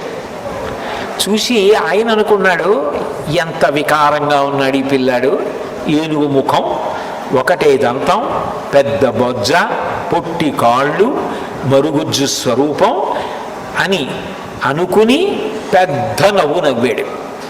చంద్రుడికి ఎందుకు విఘ్నేశ్వరుణ్ణి చూస్తే అంత నవ్వు వచ్చిందంటే, లోకంలో ఎవరైనా చాలా అందంగా ఉన్నారనుకోండి, వెంటనే చంద్రుడి లాంటి ముఖం ఉన్నవాళ్ళు అని వర్ణిస్తారు. చంద్రముఖి అని మనకి వర్ణన కనపడుతుంటుంది, ఆమె ముఖము బింబము వలె ఉన్నది అని. చంద్రుడు అంటే అందగాడు అని లోకంలో ఒక ప్రఖ్యాతి. అయితే నిజానికి బాహ్యంగా చాలా అందంగా ఉంటాడేమో కానీ చంద్రుడు ఆయన ప్రవర్తన యందు దోషాలు ఉన్నాయి. దోషాలు ఉండబట్టే కదా కళలు పెరగడం తరగడం మామగారి శాపం ఇచ్చాడు. అలాగే గురువుగారి విషయంలో కూడా దోషం ఉందని కదా చంద్రుడి గురించి లోకంలో ప్రఖ్యాతి. నడవడి విషయంలో అందరినీ అనుగ్రహించడంలో విఘ్నేశ్వరుడు గొప్పవాడు. కేవలంగా బాహ్యంలో అందంగా ఉండేవాడు చంద్రుడు. నిజానికి ప్రవర్తనలో అనుగ్రహించడంలో విఘ్నేశ్వరుడు ఎక్కడ, చంద్రుడు ఎక్కడ? పిల్లవాడి రూపంలో ఉండి నేను అందరినీ క్షమిస్తాను, నా విశాల హృదయం ఇటువంటిదని చెప్పడానికి వినాయకుడు పిల్లవాడిగా వెడుతుంటే ఆయన్ని చూసి పక పక పక పక నవ్వాడు. వెంటనే వినాయకుడు ఆలోచించి, ఓహో నీకు అందం ఎందుకు వచ్చింది? పరబ్రహ్మమైనటువంటి నేను అనుగ్రహించబట్టి. నిలగాణ్ణి అన్న అహంకారంతో నన్ను చూసి వికటంగా నవ్వావు. మనిషికి ఏదైనా ఉండొచ్చు, అహంకారం స్వార్థం ఈ రెండు మనిషిని వృద్ధిలోకి రానివ్వవు. ప్రతిదానికి స్వార్థమే. ఎప్పుడూ ఒళ్ళు కందకూడదు, బట్ట నలగకూడదు, ఏ పని చేయకూడదు. అట్లా బ్రతికేద్దామని అనుకోవడం తప్పు కదా. ఒళ్ళు నలగాలి, చెమట పట్టాలి, సమాజం కోసం కష్టపడాలి, ఏదో ఒక పని చెయ్యాలి. ఏమీ చెయ్యకుండా కూర్చుంటానంటే దానివలన ఎలా శ్రేయస్సు కలుగుతుంది? అది మంచి పద్ధతి కానే కాదు. కాబట్టి నీకు అహంకారం కలిగింది, స్వార్థం ఉన్నది, ఈ రెండు నీకున్నాయి. కాబట్టి దీనికి విరుగుడు నీకు శాపం ఇస్తున్నాను. అందరూ నిన్ను చూసి అబ్బా చంద్రబింబం, అబ్బా చంద్రబింబం అంటారని కదూ నీకు అహంకారం. ఇవాళ నుంచి నిన్ను ఎవరైనా చూస్తే లోకంలో వాళ్ళకి అపనిందలు వస్తాయి అని శపించాడు విఘ్నేశ్వరుడు. వెంటనే లోకంలో ఉన్న వాళ్ళందరూ ఈ వార్త తెలిసింది. చంద్రబింబం కనపడింది అనుకోండి, భాద్రపద శుక్ల చవితి నాడు కాదు, ఎప్పుడైనా సరే చంద్రబింబం కనపడింది అనుకోండి అపవాదులు వస్తాయి. అయ్య బాబోయ్ అని చీకటి పడేటప్పటికీ చంద్రుణ్ణి చూడడం మానేశారు. అందరూ ఉత్తరీయాలు అడ్డు పెట్టుకుని ఈ చంద్రుడు ఒకడు ఆకాశంలో కనపడతాడో ఏమిటో బాబాయ్ అపవాదులు వస్తాయని నింద చేయడం మొదలెట్టాడు. లోకానికి పోకడది. చీకటి పడకముందే పని పూర్తి చేసుకోండి, బయటికి వెడితే ఆయనోడు ఆకాశంలో అండం మొదలెట్టారు. అందరూ తనని నింద చేస్తుంటే తనని చూసేటప్పటికి పొంగిపోయిన వాళ్ళు అందరూ నింద చేస్తుంటే తట్టుకోలేక చంద్రుడు పాల సముద్రంలోకి వెళ్ళిపోయాడు. మళ్ళీ చంద్రుడు పాల సముద్రంలోకి వెళ్ళిపోతే లోకానికి ఇబ్బంది ఏమిటి అంటే ఓషధీతత్వం పోయింది. చంద్రుడిలోంచి అమృతం స్రవిస్తూ ఉంటుంది. ఆ పాతాల నభస్థలాంత భువన బ్రహ్మాండమా విస్ఫురత్ జ్యోతిస్ఫాటికలింగమౌళి విలసత్పూర్ణేందువంతామృతై అస్తోకప్లుతమీకమీశమనిశం రుద్రానువాకాన్ జపం ధ్యాయే దీప్సిత సిద్ధయే ధ్రువపదం విప్రోభిషించేచ్చివం బ్రహ్మాండ వ్యాప్త దేహాభసిత హిమరుచాభాసమానాభుజంగై కంఠే కాళాః కపర్దాః కలిత శశికళాశ్చండ కోదండహస్తాః త్రక్షా రుద్రాక్షమాల సల్లిత వపుషశాంభవామూర్తిభేదాః రుద్రాస్త్రీ రుద్రసూక్త ప్రకటిత విభవాన ప్రయచ్చస్తు సౌఖ్యం అంటారు కదా. రుద్రాధ్యాయంలో శివలింగానికి అభిషేకం చేసే ముందు ప్రార్థన అది. ఆ చంద్రుడిలోంచి అమృతం పడుతూ ఉంటుంది, ఆయన కిరణములలోంచి అమృతం స్రవిస్తుంది. అది గింజల మీద పడింది అనుకోండి, పంట పండినప్పుడు ఎన్నేళ్లు దాచినా మళ్ళీ మీరు ధాన్యం పట్టుకెళ్ళి భూమిలో చల్లితే అందులోంచి మొక్క వస్తుంది. ఒక్క మొక్క వస్తే కంకు వస్తే ఇంత ధాన్యం వస్తుంది. అమృతతత్వం పోయిందనుకోండి, ఇక మళ్ళీ ఆ గింజ వేస్తే మొక్క రాదు. చంద్రకిరణములు లేకపోతే అమృతత్వం ఉండదు, ఓషధులు ఉండవు. ఓషధీతత్వం లేకపోతే అన్నం ఎలా దొరుకుతుంది? మళ్ళీ మళ్ళీ పంట ఎలా పండుతుంది? లోకం గగ్గోలు పెట్టి బ్రహ్మగారి దగ్గరికి వెళ్ళింది. ఏ ఇబ్బంది వచ్చినా దేవతలు కానీ మనుష్యులు కానీ బ్రహ్మగారి దగ్గరికి వెళ్తారు. అందరూ కలిసి బ్రహ్మగారి దగ్గరికి వెళ్ళారు. వెడితే బ్రహ్మగారు అన్నారు, ఇది విఘ్నేశ్వర శాపం చంద్రుడికి. ఆయన విఘ్నేశ్వరుణ్ణి చూసి వికటంగా నవ్వాడు, అహంకారంతో స్వార్థంతో శపించాడు విఘ్నేశ్వరుడు, నిన్ను చూస్తే అపనిందలు వస్తాయని. ఆయన తీయాల శాపం, ఆయన పరబ్రహ్మం, నేను తీయకూడదు, కాబట్టి మీరు విఘ్నేశ్వరుడి దగ్గరికి వెళ్ళండి అన్నాడు. దేవతలు మనుష్యులు అందరూ బ్రహ్మగారి విఘ్నేశ్వరుడి దగ్గరికి వెళ్ళి ప్రార్థన చేశారు. ప్రార్థన చేస్తే దయాళువు కదూ, అందుకని వెంటనే విఘ్నేశ్వరుడు అన్నాడు, అయితే నా శాపాన్ని నేను బాగా తగ్గించేస్తున్నాను. ఒక్క భాద్రపద మాసంలో వచ్చినటువంటి శుక్లపక్ష చవితి నాడు నన్ను చూసి చంద్రుడు నవ్వాడు కాబట్టి ఆ ఒక్కరోజు చంద్రుణ్ణి చూడకూడదు. ఆ ఒక్కరోజు చంద్రుణ్ణి చూస్తే మాత్రం అపవాదులు సంకట స్థితి ఏర్పడి తీరుతుంది. మిగిలిన రోజుల్లో చంద్రుణ్ణి చూసినా పర్వాలేదు అనేటప్పటికీ ఈ వార్త పట్టుకెళ్ళి పాలసముద్రంలో చంద్రుడికి చెప్పారు. అమ్మయ్యా, విఘ్నేశ్వరుడు నాకు శాపాన్ని విముక్తి చేశాడు, ఇంకెప్పుడు నా జన్మలో అహంకారం జోలికి పోను, స్వార్థం జోలికి పోను, ఎందుకు పనికొస్తుంది వాక్యంలో అందం, విఘ్నేశ్వరుడిలా ఉండాలి మనిషి అని తెలుసుకుని చంద్రుడు చెంపలేసుకుని బయట వచ్చాడు. విఘ్నేశ్వరుడు ఎంత దయాళు అంటే ఆయన చంద్రుడు తప్పు తెలుసుకున్నాడని పొంగిపోయి నృత్యం చేశాడు. ఎవరైనా నృత్యం చేయడానికి వచ్చారనుకోండి, వాళ్ళు చాలా విపరీతమైన లావుగా పొట్టిగా ఉన్నారనుకోండి, వాళ్ళు నృత్యం చేస్తే నవ్వుతారు. నృత్యం చేయాలంటే ఏదో సన్నగా శరీరం దానికి సహకరించేటట్టుగా అందంగా ఉంటే నృత్యం చేస్తే బాగుంటుంది. అంతేగాని విఘ్నేశ్వరుడు నృత్యం చేయడం ఏమిటి అంటే, ఆయన అవతలవాడు తన తప్పు తెలుసుకుంటే సంతోషాన్ని పట్టలేకపోయాడు, పట్టలేక నృత్యం చేశాడు. చంద్రుడు వచ్చి క్షమాపణ అడిగాడని కాదు, చంద్రుడు తప్పు తెలుసుకున్నాడు చాలు. ఎవడి తప్పు వాడు తెలుసుకుంటే చాలు. నృత్యం చేస్తే నృత్య గణపతి స్వరూపం వచ్చింది. అప్పుడు చంద్రుడు వచ్చి మళ్ళీ ఆకాశంలోకి ఎక్కాడు, మళ్ళీ ఓషధీతత్వం వచ్చింది. మళ్ళీ వెనక్కి రండి. నారదుడు ఈ విషయం చెప్పి కృష్ణ పరమాత్మకి, కృష్ణ భాద్రపద శుక్ల చవితి నాడు నువ్వు ప్రసేనుడితో కలిసి వేటకి వెళ్ళి చీకటి పడ్డాక చంద్రబింబాన్ని చూసావు, అందుకని వచ్చింది ఈ సంకట స్థితి. ఇది పోవాలి అంటే నువ్వు కూడా మళ్ళీ విఘ్నేశ్వరుడి యొక్క వ్రతం చెయ్యాలి. మళ్ళీ నువ్వు కూడా భాద్రపద శుక్లపక్షంలో చవితి నాడు వచ్చేటటువంటి విఘ్నేశ్వరుడి యొక్క వ్రతం చేస్తే ఆయన యొక్క అనుగ్రహానికి పాత్రుడవైతే నీకు వచ్చినటువంటి అపనింద తొలగిపోతుంది. లేకపోతే నిన్ను ఈ అపనింద ఇట్లాగే వెంటాడుతుంటుంది, ఈ సంకట స్థితి నీకు ఇట్లాగే కొనసాగుతుంది. అంటే కృష్ణ పరమాత్మ అంతటి వాడు భాద్రపద మాసంలో శుక్లపక్షంలో వచ్చేటటువంటి చదివితి నాడు వినాయకుడిని ప్రార్థన చేస్తే ఈ వ్రతాన్ని ఇట్లా చెయ్యమని చెప్పినవాడు విఘ్నేశ్వరుడే. అందులో ప్రధాన నైవేద్యం కూడా ఏమిటి అంటే దోసపండు. దోసకాయ లేతగా ఉంటుంది, ఏ కాలమునందు ఏది వస్తుందో దాన్ని ప్రధాన నైవేద్యం చేస్తారు. లేత దోసకాయ నైవేద్యం చేస్తారు, చేసి వినాయక వ్రతం చేస్తారు. మట్టితోనైనా సరే ఆ మూర్తిని చేసి అక్కడ ఉంచి భక్తి ప్రధానంగా ఆయనకి పూజ చేస్తే ఈ కథ చెప్పుకుని అక్షతలు వేసుకుంటే దోషాలు రావు. అది ఎందుకు జరిగింది అంటే విఘ్నేశ్వరుడు వినాయకుడి యొక్క వ్రతం చేస్తే వినాయకుడు ప్రత్యక్షమయ్యాడు. మేనమామేగా, నువ్వింత కష్టపడ్డావు, ఇంత సంకట స్థితిలో పడ్డావు, నీకొచ్చినటువంటి అపవాదు పోతుంది. ఎట్లా పోతుందో ఆ పోవడానికి కావలసినటువంటి పరిష్కారం నీ బుద్ధిలో ప్రచోదనం అవుతుందన్నాడు. అనగానే ఆలోచించాడు, శమంతకమణికి ఉన్న లక్షణం ఏమిటి? బంగారం పెడుతుంది. శమంతకమణి ఎక్కడుంటే అక్కడ రోగాలు ఉండవు, శమంతకమణి ఎక్కడుంటే అక్కడ కరువు కాటకాలు ఉండవు, క్షామం ఉండదు. అదే కదా సూర్య భగవానుడు సత్రాజిత్తుకు ఇచ్చినప్పుడు చెప్పింది. ఆలోచించాడు కృష్ణుడు, ఎక్కడ విపరీతంగా ధనకనక వస్తువాహనాలతో నగరం శోభిల్లుతోంది, ఎక్కడ విపరీతమైన అన్నదానం జరుగుతోంది, ఎక్కడ యజ్ఞయాగాది క్రతువులు జరుగుతున్నాయి, ఎక్కడ క్షామం లేకుండా కాటకం లేకుండా అసలు రోగం అన్నది లేకుండా ప్రజలు ఉన్నారు, భోగట్టా చేయమన్నాడు. కాశీపట్టణం అసలు ఏ విధమైన సమస్య లేకుండా శోభిల్లుతోందన్నారు. కృష్ణుడు గమనించాడు. అంటే శమంతకమణి అక్కడ ఉంది. శమంతకమణి అక్కడ ఎవరి దగ్గర ఉండే అవకాశం ఉంది?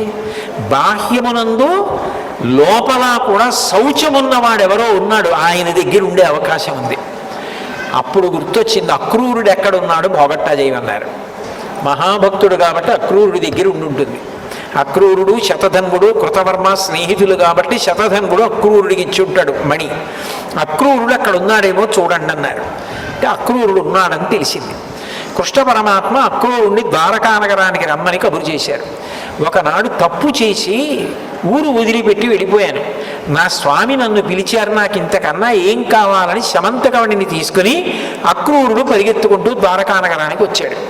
వచ్చి, స్వామి ఆనాడు తప్పైపోయింది, తాత్కాలికమైన ఉద్రేకంలో శమంతకవణిని అపహరిద్దామని వెళ్ళాను, శతధన్వుడు తొందరపడి సత్రాజిత్తుని చంపాడు, మీరు వస్తే మీ ముఖం చూడలేక కాశీపట్టణానికి వెళ్ళిపోయాను, నన్ను క్షమించండి అన్నాడు. నిన్ను ఇప్పుడూ క్షమించాను, శమంతకమణి ఉంది కదా, ఇప్పుడు మా అన్నగారికి వాళ్ళకి ఈ విషయం చెప్పు అని అందరినీ పిలిచి, జాంబవతిని, సత్యభామని, బలరాముణ్ణి, ఊళ్ళో ఉన్న వాళ్ళందరినీ పిలిచి ఇప్పుడు కాణిపాకంలో ఎలా సభ చేశారో అలా సభ చేసి కృష్ణ అక్రూరుణ్ణి తీసుకొచ్చి దీని కథంతా చెప్పవయ్యా నాయన అంటే, అప్పుడు అక్రూరుడు ఆ కథంతా చెప్పాడు. చెప్పి, శమంతకమణి కృష్ణుడి దగ్గర లేదు, నా దగ్గర ఉంది, నేను కాశీలో ఉన్నాను, అందుకని కాశీలో ఇన్నాళ్ళు అన్నదానం చేస్తూ యజ్ఞయాగాదులు చేస్తూ ఉన్నాను అని చెప్పాడు. ప్రజలందరూ నాలుకలు కరుచుకొని, అయ్యయ్యో కృష్ణుడిని ఎంత ఇబ్బంది పెట్టేశాం, ఎన్ని మాటలన్నాం, మనశ్శాంతి లేకుండా చేసేశామని సత్యభామ, జాంబవతి వీళ్ళు కూడా చాలా బాధపడిపోయి, అయ్యో మిమ్మల్ని అనుమానించాం నిష్కారణంగా, మమ్మల్ని క్షమించండి, ఏముంది, తప్పు తెలిసిన తర్వాత ప్రజలు మళ్ళీ ఇటువైపు నుంచి ఇటువైపు మళ్ళీ తిరిగిపోతారు, క్షమించండి అని అందరూ కృష్ణ పరమాత్మ దగ్గరికి వచ్చారు. కృష్ణ పరమాత్మ ఇదంతా విని చాలా సంతోషించి, అమ్మయ్య ఈ సంకటం నుంచి బయటపడ్డాను అంతే చాలు, అపనింద నుంచి బయటపడ్డాను అంతే చాలు, కానీ నేను కాబట్టి ఇంత కష్టపడి బయటికి వచ్చాను. ఒక సామాన్యమైనటువంటి మనుష్యుడు తెలిసో తెలియకో భాద్రపద మాసంలో వచ్చే శుక్లపక్ష చవితి నాడు చంద్రుణ్ణి చూస్తే, ఇటువంటి అపనింద వస్తే, ఇటువంటి సంకట స్థితిలో పడిపోతే అసలు ఆయన ఎలా బయటికి వస్తాడు? ఆ వ్యక్తి శక్తి ఎలా సరిపోతుంది? కాబట్టి వినాయక స్వామి నువ్వే దీనికి మార్గం కూడా చెప్పాలి అన్నాడు కృష్ణ పరమాత్మ. ఎందుకని? శాపం విఘ్నేశ్వరుడిది, ఆయనే చెప్పాలి. అంటే ఆయన అన్నాడు, నువ్వు ఎలా పూజ చేశావో అట్లా పూజ చేసి నువ్వు కష్టంలోంచి బయటకు రావడానికి ఎంత కష్టపడ్డావో ఇతివృత్తమైనటువంటి ఈ శమంతకోపాఖ్యానం కథంతా చెప్పుకుని అక్షతలు వేసుకుంటే నన్ను చూసినా కూడా ఇబ్బంది రాదన్నాడు.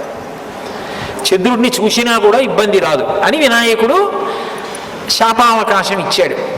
అంతవరకు బాగానే ఉంది. కానీ ఈ శమంతకోపాఖ్యానం ఇంత జ్ఞాపకం ఉండి ఇన్ని మలుపులతోటి కథంతా చెప్పుకోలేకపోతే ఎక్కడైనా కథ అయిపోయిందిగా, కథ తారుమారైపోతే ఇబ్బంది కదా, మరి ఏం చేయమంటావు అని అడిగాడు మేనల్లుడు విఘ్నేశ్వరుణ్ణి. కృష్ణ పరమాత్మ అడిగితే విఘ్నేశ్వరుడు అన్నాడు, ఈ కథంతా చెప్పుకోలేకపోయినా, ఈ కథంతా జ్ఞాపకం ఉండకపోయినా అసలు శమంతకమణి నీది అని ఒకనాడు అన్నదే జాంబవతి. ఆవిడ నిన్ను చూసి సంతోషంతో ఏ శ్లోకం చెప్పిందో ఆ ఒక్క శ్లోకం చెప్పుకొని నక్షత్రాలు వేసుకుంటే చాలు. సింహప్రసేనమధీహి సింహో జాంబవతాహత సుకుమారకమారోధీహి తవ హ్యేషాస్యమంతక నీ అని ఆ శ్లోకంలో ఉంది. కాబట్టి ఆ శ్లోకం ఒక్కటి చెప్పుకొని అక్షతలు వేసుకున్న వాళ్ళకి వినాయకమణి నేను దక్కుతాను, కృష్ణమణి నువ్వు దక్కుతావు, చంద్రమణి ఆయన దక్కుతాడు, ఏ విధమైనటువంటి ఇబ్బందులు ఉండవు, శమంతకమణి నా అనుగ్రహం అంతకన్నా గొప్పది, ఇన్నీ కూడా వాళ్ళకి దక్కుతాయి. అందుకని ఈ శ్లోకం ఒక్కటి చెప్పుకుంటే చాలన్నాడు. చంద్రుడు అన్నాడు, భగవన్ మీరు ఎంతటి దయామయులు, ఇంత గొప్పగా అనుగ్రహించారే, కానీ ఒకనాడు నేను అహంకారానికి పోవడం వల్ల కదా ఇంత జరిగింది. నిజంగా మనిషికి అహంకారం, స్వార్థం ఎంత ప్రమాదకరమైనవో, దానివల్ల ఎంతమంది బాధపడతారో నాకు అర్థమైంది, క్షమించండి అని అడిగాడు. విఘ్నేశ్వరుడు ఎంత దయాళు అంటే వెంటనే వరం ఇచ్చేశాడు చంద్రుడికి. ఏ నిన్ను చూస్తే అపవాదులు వస్తాయని చెప్పానో ఆ నిన్నే భాద్రపద మాసంలో అమావాస్య వెళ్ళిపోగానే శుక్లపక్ష పాడ్యం వస్తుంది కదా, భాద్రపద మాసంలో పాడ్యం వస్తుంది. ఆ పాడ్యమి నాడు చంద్ర దర్శనం చేసి తీరాలి, చంద్రుణ్ణి చూడాలి. అలా చంద్రుణ్ణి చూస్తే అసలు అపవాదులే రావు, సంకట స్థితి రాదు. కానీ ఇక్కడ ఇబ్బంది ఉంది. చవితి నాడు చంద్రుణ్ణి చూసేశారనుకోండి మీరు, మళ్ళీ చంద్రుణ్ణి అలా పాడ్యమి నాడు చూడాలంటే వెనక్కి వెళ్ళదుగా కాలం. చవితి నాడు చూశారు చంద్రుణ్ణి, పాడ్యం ఎప్పుడుంది? ముందుంది. పాడ్యమి నాడు చూడాలంటే మళ్ళీ మీరు ఎంతకాలం ఎదురు చూడాలి మళ్ళీ చంద్రుణ్ణి చూడాలంటే. అందుకని ఇంకేదైనా ఉపకారం చెప్పు, పొరపాటున చవితి నాడు చూసేస్తే అన్నాళ్ళు బాధపడకుండా బయటికి వచ్చేయడానికి ఉపకారం చెప్పు నాకని అడిగాడు. చేయడానికి కాదు, అసలు సంకటమే రాకుండా నా అనుగ్రహం నిరంతరం కాపాడాలి అంటే, అసలు మనిషి ప్రమాదముల జోలికి ఇబ్బందుల జోలికి వెళ్లకుండా రక్షింపబడడానికి నేను ఒక గొప్ప ఉపకారం లోకానికి చేస్తాను. తప్పు తెలుసుకుని నువ్వు ప్రార్థించావు కాబట్టి నీకు కూడా వరమిస్తాను చంద్ర. శుక్లపక్షంలో చవితి నాడు వినాయక వ్రతం, కృష్ణపక్షంలో వచ్చేటటువంటి చవితి చతుర్థి తిథి నాడు మళ్ళీ వినాయక వ్రతం, అంటే మళ్ళీ విఘ్నేశ్వరుడికి పూజ. భాద్రపద మాసంలో శుక్లపక్ష చవితి నాడు ఎలా చేస్తారో అట్లాగే చేస్తారు. ఇదే కథ చెప్తారు. కానీ సంకటహర చతుర్థి వ్రతము అన్న మాట అన్వయం కావాలి అంటే నిన్ను కూడా పూజ చేయాలి. అంటే నన్ను పూజ చేస్తూ, అంటే విఘ్నేశ్వరుడి పూజ పూర్తి చేసేసి పక్కన రోహిణీ సహిత చంద్రుణ్ణి, మనం ఏది చేసినా అమ్మవారితో కూడిన అయ్యవారికి పూజ చేస్తాం. శ్రీకే చూడండి, అరుంధతి వశిష్టాభ్యాం నమః, శశి పురంధరాభ్యాం నమః, వాణీ హిరణ్యగర్భాభ్యాం నమః, సీతారామచంద్రాభ్యాం నమః, పార్వతీ పరమేశ్వరాభ్యాం నమః, లక్ష్మీనారాయణాభ్యాం నమః. సశక్తియుతులైన పరమాత్మని పూజ చేస్తాం. అందుకని రోహిణిని చంద్రుణ్ణి కలిపి పూజలో పెట్టి రోహిణికి చంద్రుడికి కూడా పూజ చేయడం మంచిది. ఒకవేళ చంద్రుడికి రోహిణికి పూజ అంతా చేయకపోయినా అర్ఘ్యం ఇచ్చినా చాలు. అర్ఘ్యం ఇవ్వడం అంటే అగ్రపూజ చేసినట్టు. చాలా గౌరవించారని గుర్తు ఏమిటంటే ఆ అర్ఘ్యం ఇస్తారు. మహాభారతంలో ధర్మనాథు గారు రాజసూయం చేసినప్పుడు కృష్ణ పరమాత్మకే అగ్రపూజ చేశారు. అగ్రపూజ అంటే ఆయనకి ఏదో మణులు, పెద్ద పెద్ద వజ్రాలు, వైఢూర్యాలు, చీనాంబరాలు, రథాలు, గుర్రాలు, ఏనుగులు ఇవన్నీ ఇవ్వడం కాదు, అర్ఘ్యం ఇస్తారు. అర్ఘ్యం ఇవ్వడం అంటే కుడి చేతి మీద నీళ్లు పోస్తారు. అర్ఘ్యం ఇచ్చారు అంటే ఎంతో గౌరవించారని గుర్తు. చంద్రుడికి రోహిణికి అర్ఘ్యం ఇవ్వాలి, వీలైతే పూజ చెయ్యాలి. అట్లా ఎవరు చేస్తారో వారికి సంకటము కలగదు. ఒకవేళ సంకటమునందుంటే నేను వారిని సంకటము నుండి పైకెత్తుతాను. కాబట్టి అది సంకటహర చతుర్థి అన్న పేరుతో జరుగుతుంది. శుక్లపక్షంలో వచ్చేది వరసిద్ధి వినాయక వ్రతం, కృష్ణపక్షంలో వచ్చేటటువంటి చతుర్థి సంకటహర చతుర్థి అని పిలువబడుతుంది. శుక్లపక్షంలో వచ్చే దానిలో చంద్రుడికి రోహిణికి పూజ లేదు. కృష్ణపక్షంలో అదే చంద్రుడికి మళ్ళీ పూజ ఇచ్చేశాడు. అమావాస్య వెళ్ళిన పాడ్యమి నాడు, అందుకే మీరు పంచాంగం చూడండి, చంద్ర దర్శనం అని రాసుంటుంది. అంటే చంద్రుణ్ణి చూడాలి. మీరు చంద్రుణ్ణి అమావాస్య వెళ్ళిన పాడ్యమి నాడు కనపడకపోతే ఇంకొక వరం ఇచ్చాడు. తృతీయ తదియనాడు చంద్రుణ్ణి చూసినా పర్వాలేదు. ఎందుకనంటే తదియనాడు ఏ చంద్రరేఖ ఉంటుందో అదే అమ్మవారి కొప్పులో ఉంటుంది. అదే చంద్రరేఖ పరమశివుడి యొక్క కొప్పులో ఉంటుంది. అదే చంద్రరేఖ సరస్వతీదేవి కొప్పులో ఉంటుంది. శరజ్యోత్స్నా శుద్ధాం శశియుత జటాజూటమకుటాం వరత్రాసత్రాణ స్ఫటిక గుటికా పుస్తకరాం సకృన్నత్వా నత్వా కథమివ సతాం సన్నిధదతే మధుక్షీరద్రాక్ష మధురి మధురీణా పండితయ అంటారు శంకరులు సౌందర్యలహరిలో. సరస్వతీదేవి కొప్పులో ఉంటుంది. శంకరుడు సరే చంద్రోద్భాసిత శేఖరే స్మరహరే గంగాధరే శంకరే సర్పైర్భూషిత కంఠకర్ణ వివరే నేత్రోద్ధ వైశ్వానరే దంతిత్వకృత సుందరాంబరధరే త్రైలోక్య సారే హరే మోక్షార్థం కురుచిత్త వృత్తి మమలాం అంతైస్తు కింకర్మభిః అని పరమశివుడి కొప్పులో ఉంటుంది. తదినాటి చంద్రరేఖ అమ్మవారి కొప్పులో ఉంటుంది. అందుకే కామాక్షి పరదేవత ఆ చంద్రరేఖ ధరించి ఉంటుంది, చంద్రమౌళీశ్వరి ఆవిడ. వినాయకుడు కూడా చంద్రరేఖని ధరిస్తాడు, తదియనాటి చంద్రరేఖని ఆయన కూడా ధరిస్తాడు. కానీ మిగిలినటువంటి దేవతా స్వరూపాలకి ఈ విఘ్నేశ్వరుడు చంద్రరేఖని ధరించడానికి ఓ తేడా ఉంటుంది. మిగిలిన వాళ్ళందరూ కొప్పులో పక్కకి పెట్టుకుంటారు ఇలాగా. మీరు అందుకే చూడండి, ఇలా పక్కకి చంద్రవంక అంటారు కదా, నెలవంక. తది శుక్లపక్ష తది నాటి చంద్రరేఖ ఇలా ఉంటుంది, ఈ పక్కకి పెట్టుకుంటారు. ఒక్క విఘ్నేశ్వరుడు మాత్రం ఇలా పెట్టుకుంటాడు తల మీద. అందుకే బాలచంద్రం, భాల్లో భా.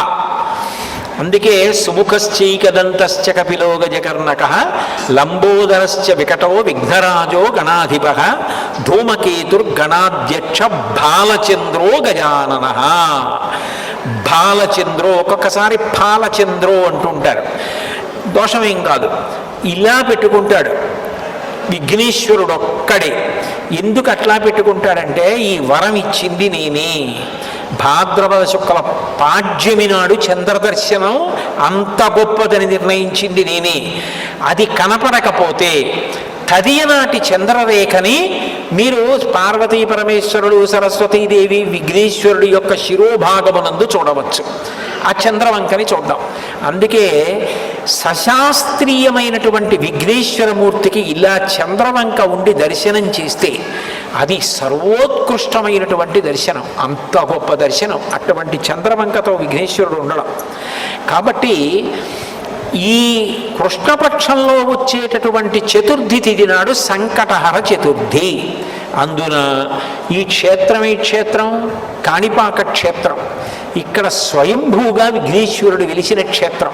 అందులో కలవు విఘ్ననాయక. కలియుగంలో విఘ్నేశ్వరుడి యొక్క ఉపాసన, చండీదేవి యొక్క ఉపాసన అంత గొప్పవి. విఘ్నేశ్వరుడు ప్రీతి చెందినంత తేలికగా ఏ దేవత ప్రీతి చెందరు. విఘ్నేశ్వరుడు ప్రీతి చెందడం. పైగా ఈ క్షేత్రం యొక్క గొప్పతనం ఏమిటంటే, అపరాధము జరిగితే అనుగ్రహంతో వ్యక్తమయ్యాడు. నిజానికి ఇక్కడ వ్యక్తమైనప్పుడు ఆయన నూతిలో ఉన్నాడు.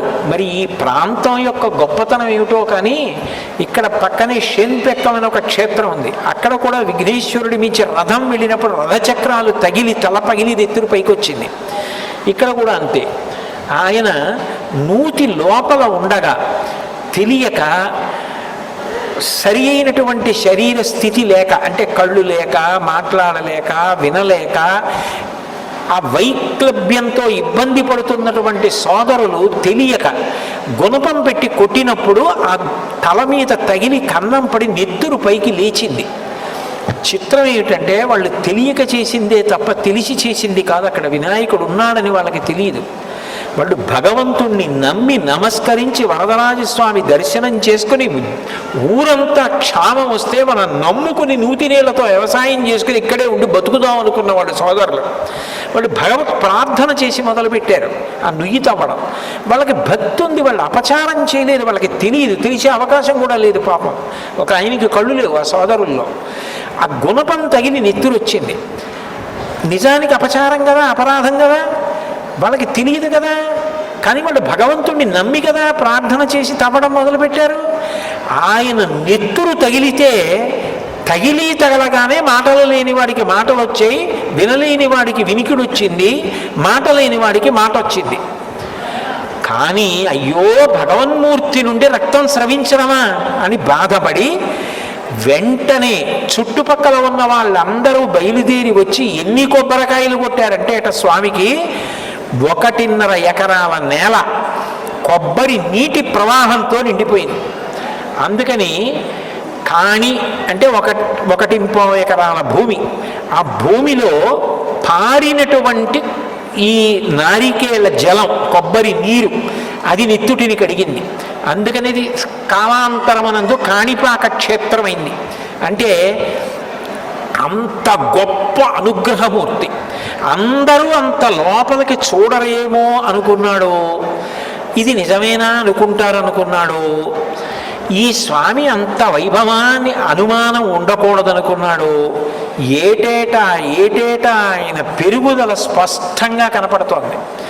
నేను చెప్పడం కాదు, మీరు దేవాలయంలో అక్కడ ఎదురుగుండా ఉన్నటువంటి రజిత కవచాలు చూస్తే ఒకప్పుడు ఆయన వ్యక్తమైనప్పుడు పెట్టినటువంటి రజిత కవచం, ఇప్పుడు ఆయనకి చేయించిన రజిత కవచం ఎంత తేడా ఉన్నాయో అర్థమవుతుంది. అంత పెద్ద మూర్తిగా పైకొచ్చి ఇప్పటికీ తల మీద గుణపంతో కొట్టినటువంటి కన్నం, అక్కడ నూతిలో ఉబికేటటువంటి నీరు, స్పష్టమైనటువంటి గజాననం, తొండం, నేత్రాలు అన్నీ అట్లా ఖచ్చితంగా తిరుగులేని రీతిలో దర్శనమిస్తూ కనపడుతున్నాడు. అంటే కలియుగంలో నిజానికి పరబ్రహ్మము యొక్క గోటి కాంతి చూడ్డానికి మన ఉపాసన బలం సరిపోదు. అటువంటిది రాశీభూతమైన పరబ్రహ్మం ఎదుగుతున్నటువంటి వాణ్ణి ఈ మాంస చక్షువుతో ప్రతిరోజు కూడా చూడడానికి అవకాశం లభించినటువంటి గొప్ప క్షేత్రం కాణిపాక క్షేత్రం.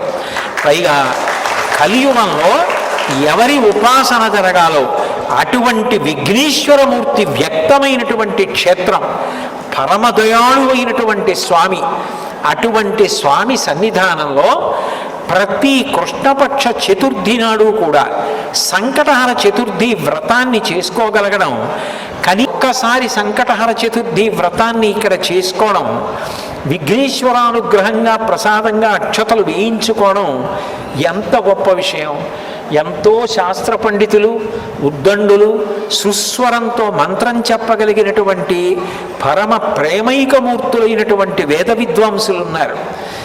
ఈ దేవస్థానం వృద్ధి చెందాలి, ఈ దేవస్థానంలో ప్రజలకి అందవలసినటువంటి వ్రతాలు, పూజలు అందించాలని తాపత్రయపడేటటువంటి దేవస్థాన పాలక మండలి అధ్యక్షుడు, కార్యనిర్వహణాధికారి ఉన్నారు. మరికి ఎంత ఆర్తి లేకపోతే ఎక్కడో కాకినాడలో ఉన్న నా దగ్గరికి వచ్చి, అయ్యా ఈ సంకటహర చతుర్థి వ్రతం యొక్క గొప్పతనం ఎందుకు వచ్చింది అన్నది ఒక్కసారి మీరు వచ్చి సభలో చెప్పాలి అని నన్ను తీసుకొచ్చారు అంటే, వాళ్ళకి ఇక్కడున్న వైభవాన్ని ప్రజలకు అందించి ప్రజలు ఇబ్బంది పడకుండా ఉండేటట్టు చూడాలని తాపత్రయపడుతున్నారో మనకు అర్థమవుతుంది. అట్లాగే ఈ ఊరికి అంతటికీ సర్పంచ్ గారు, ఆయన ప్రేమ, ఇంతమంది విద్వాంసులు ఉన్నారు, ప్రేమైకమూర్తులైన నిర్వాహకులు ఉన్నారు. స్వామి తనంత తానుగా వ్యక్తమైనటువంటి పరమ దయాళు. అటువంటి విఘ్నేశ్వర క్షేత్రంలో చక్కగా సంకటహర చతుర్థి వ్రతం అనేటటువంటిది జరుగుతుండడం, ఈ కథని చక్కగా చాలా సంక్షిప్తంగా ప్రచురణ చేసి ఈ శ్లోకం కూడా అందరూ చదువుకోవడానికి వీలుగా ప్రచురించి సంకటహర చతుర్థి వ్రతం చేసుకున్నప్పుడు ఆ కథని కూడా అందరికీ ఇవ్వడం మొదలు పెడితే అనతి కాలంలోనే అందరూ ఇళ్ల దగ్గర వినాయక చవితి చేసుకున్నప్పుడు కూడా సక్రమమైన కథ చదువుకోగలుగుతారు, శ్లోకాన్ని కూడా యథాతథంగా చదువుకోగలుగుతారు. నేను వారి సౌకర్యార్థం దేవస్థానానికి అందించడానికి ఆ ప్రతులు కూడా తీసుకురావడం జరిగింది. మీకు నేను ఇంకొక మాట కూడా చెప్తున్నాను. కలియుగంలో విఘ్నేశ్వరుడు పిలిస్తే పలికేటంత గొప్ప ఉపాసన చేసినటువంటి మహాపురుషులు పీఠానికి 68వ పీఠాధిపతులైనటువంటి చంద్రశేఖరేంద్ర సరస్వతి మహాస్వామి గారు. ఆయనకి వినాయక స్వామి పిలిస్తే పలికేవాడు. ఆయన షేన్పెక్కం పక్క నుంచి నడిచి ముందుకు వెళ్ళిపోయారు. వెనక జయేంద్ర సరస్వతి స్వామి వారు ఆ రోజుల్లో ఏనుగు మీద వస్తున్నారు. ముందు పెద్ద స్వామి వారు నడుచుకుంటూ వెళ్ళిపోయారు, వెనక జయేంద్ర సరస్వతి వస్తున్నారు.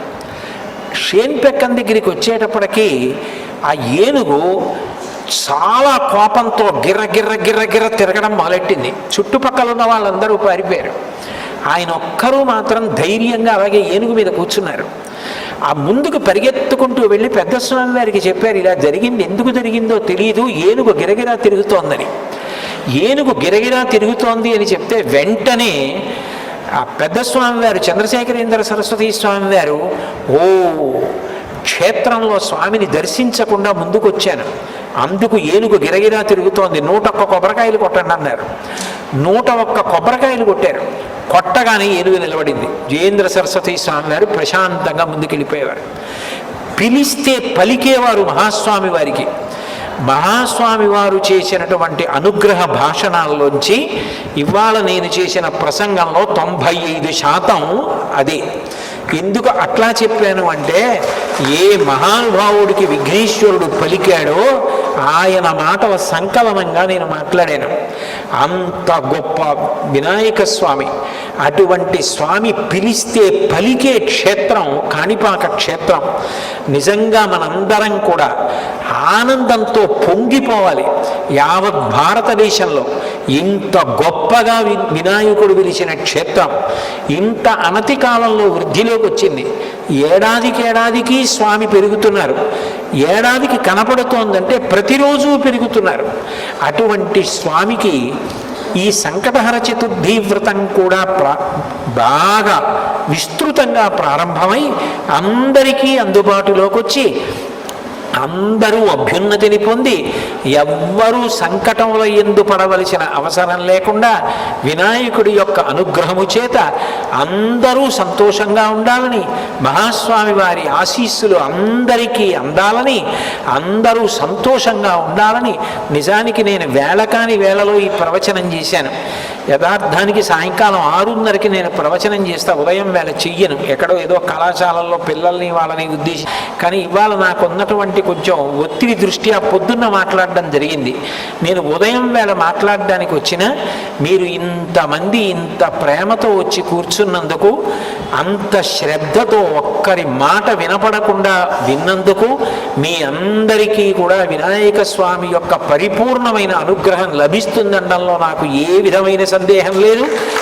రాబో కాలంలో కష్టమన్న మాట వినపడకుండా దేశం సౌభాగ్యవంతమై సంకటహర చతుర్థి మనం ఒకసారి కాణిపాకం వెళ్ళి చేయించుకోవాలి అని అందరూ వచ్చి చేయించుకొని వినాయకుని యొక్క అనుగ్రహమునకు పాత్రులయ్యేటటువంటి రోజు తొందరలో రావాలని, అంత గొప్పగా వ్రతాలు ఇక్కడ జరగాలని కోరుకుంటూ అట్లా అనుగ్రహించమని, అట్లా జరగడానికి సమస్త విభూతులను వర్షించమని సిద్ధి బుద్ధి సహిత వరసిద్ధి వినాయక స్వామి వారి పాదార విందములకు నా శిరసు తాటించి నమస్కరిస్తూ మంగళాశాసనపరై మదాచార్య పూర్వైరాచార్యై సత్కృతాయాస్తు మంగళం. మంగళం కోసలేంద్రాయ మహనీయ గుణాత్మనే చక్రవర్తి తనూజాయ సర్వభౌమాయ మంగళం. ఉమాకాంతాయ కాంతాయ కామితార్థప్రదాయిని శ్రీగిరీశాయ దేవాయ మలినాథాయ మంగళం. సర్వం శ్రీ ఉమామహేశ్వర పరబ్రహ్మార్పణమస్తు. స్వస్తి.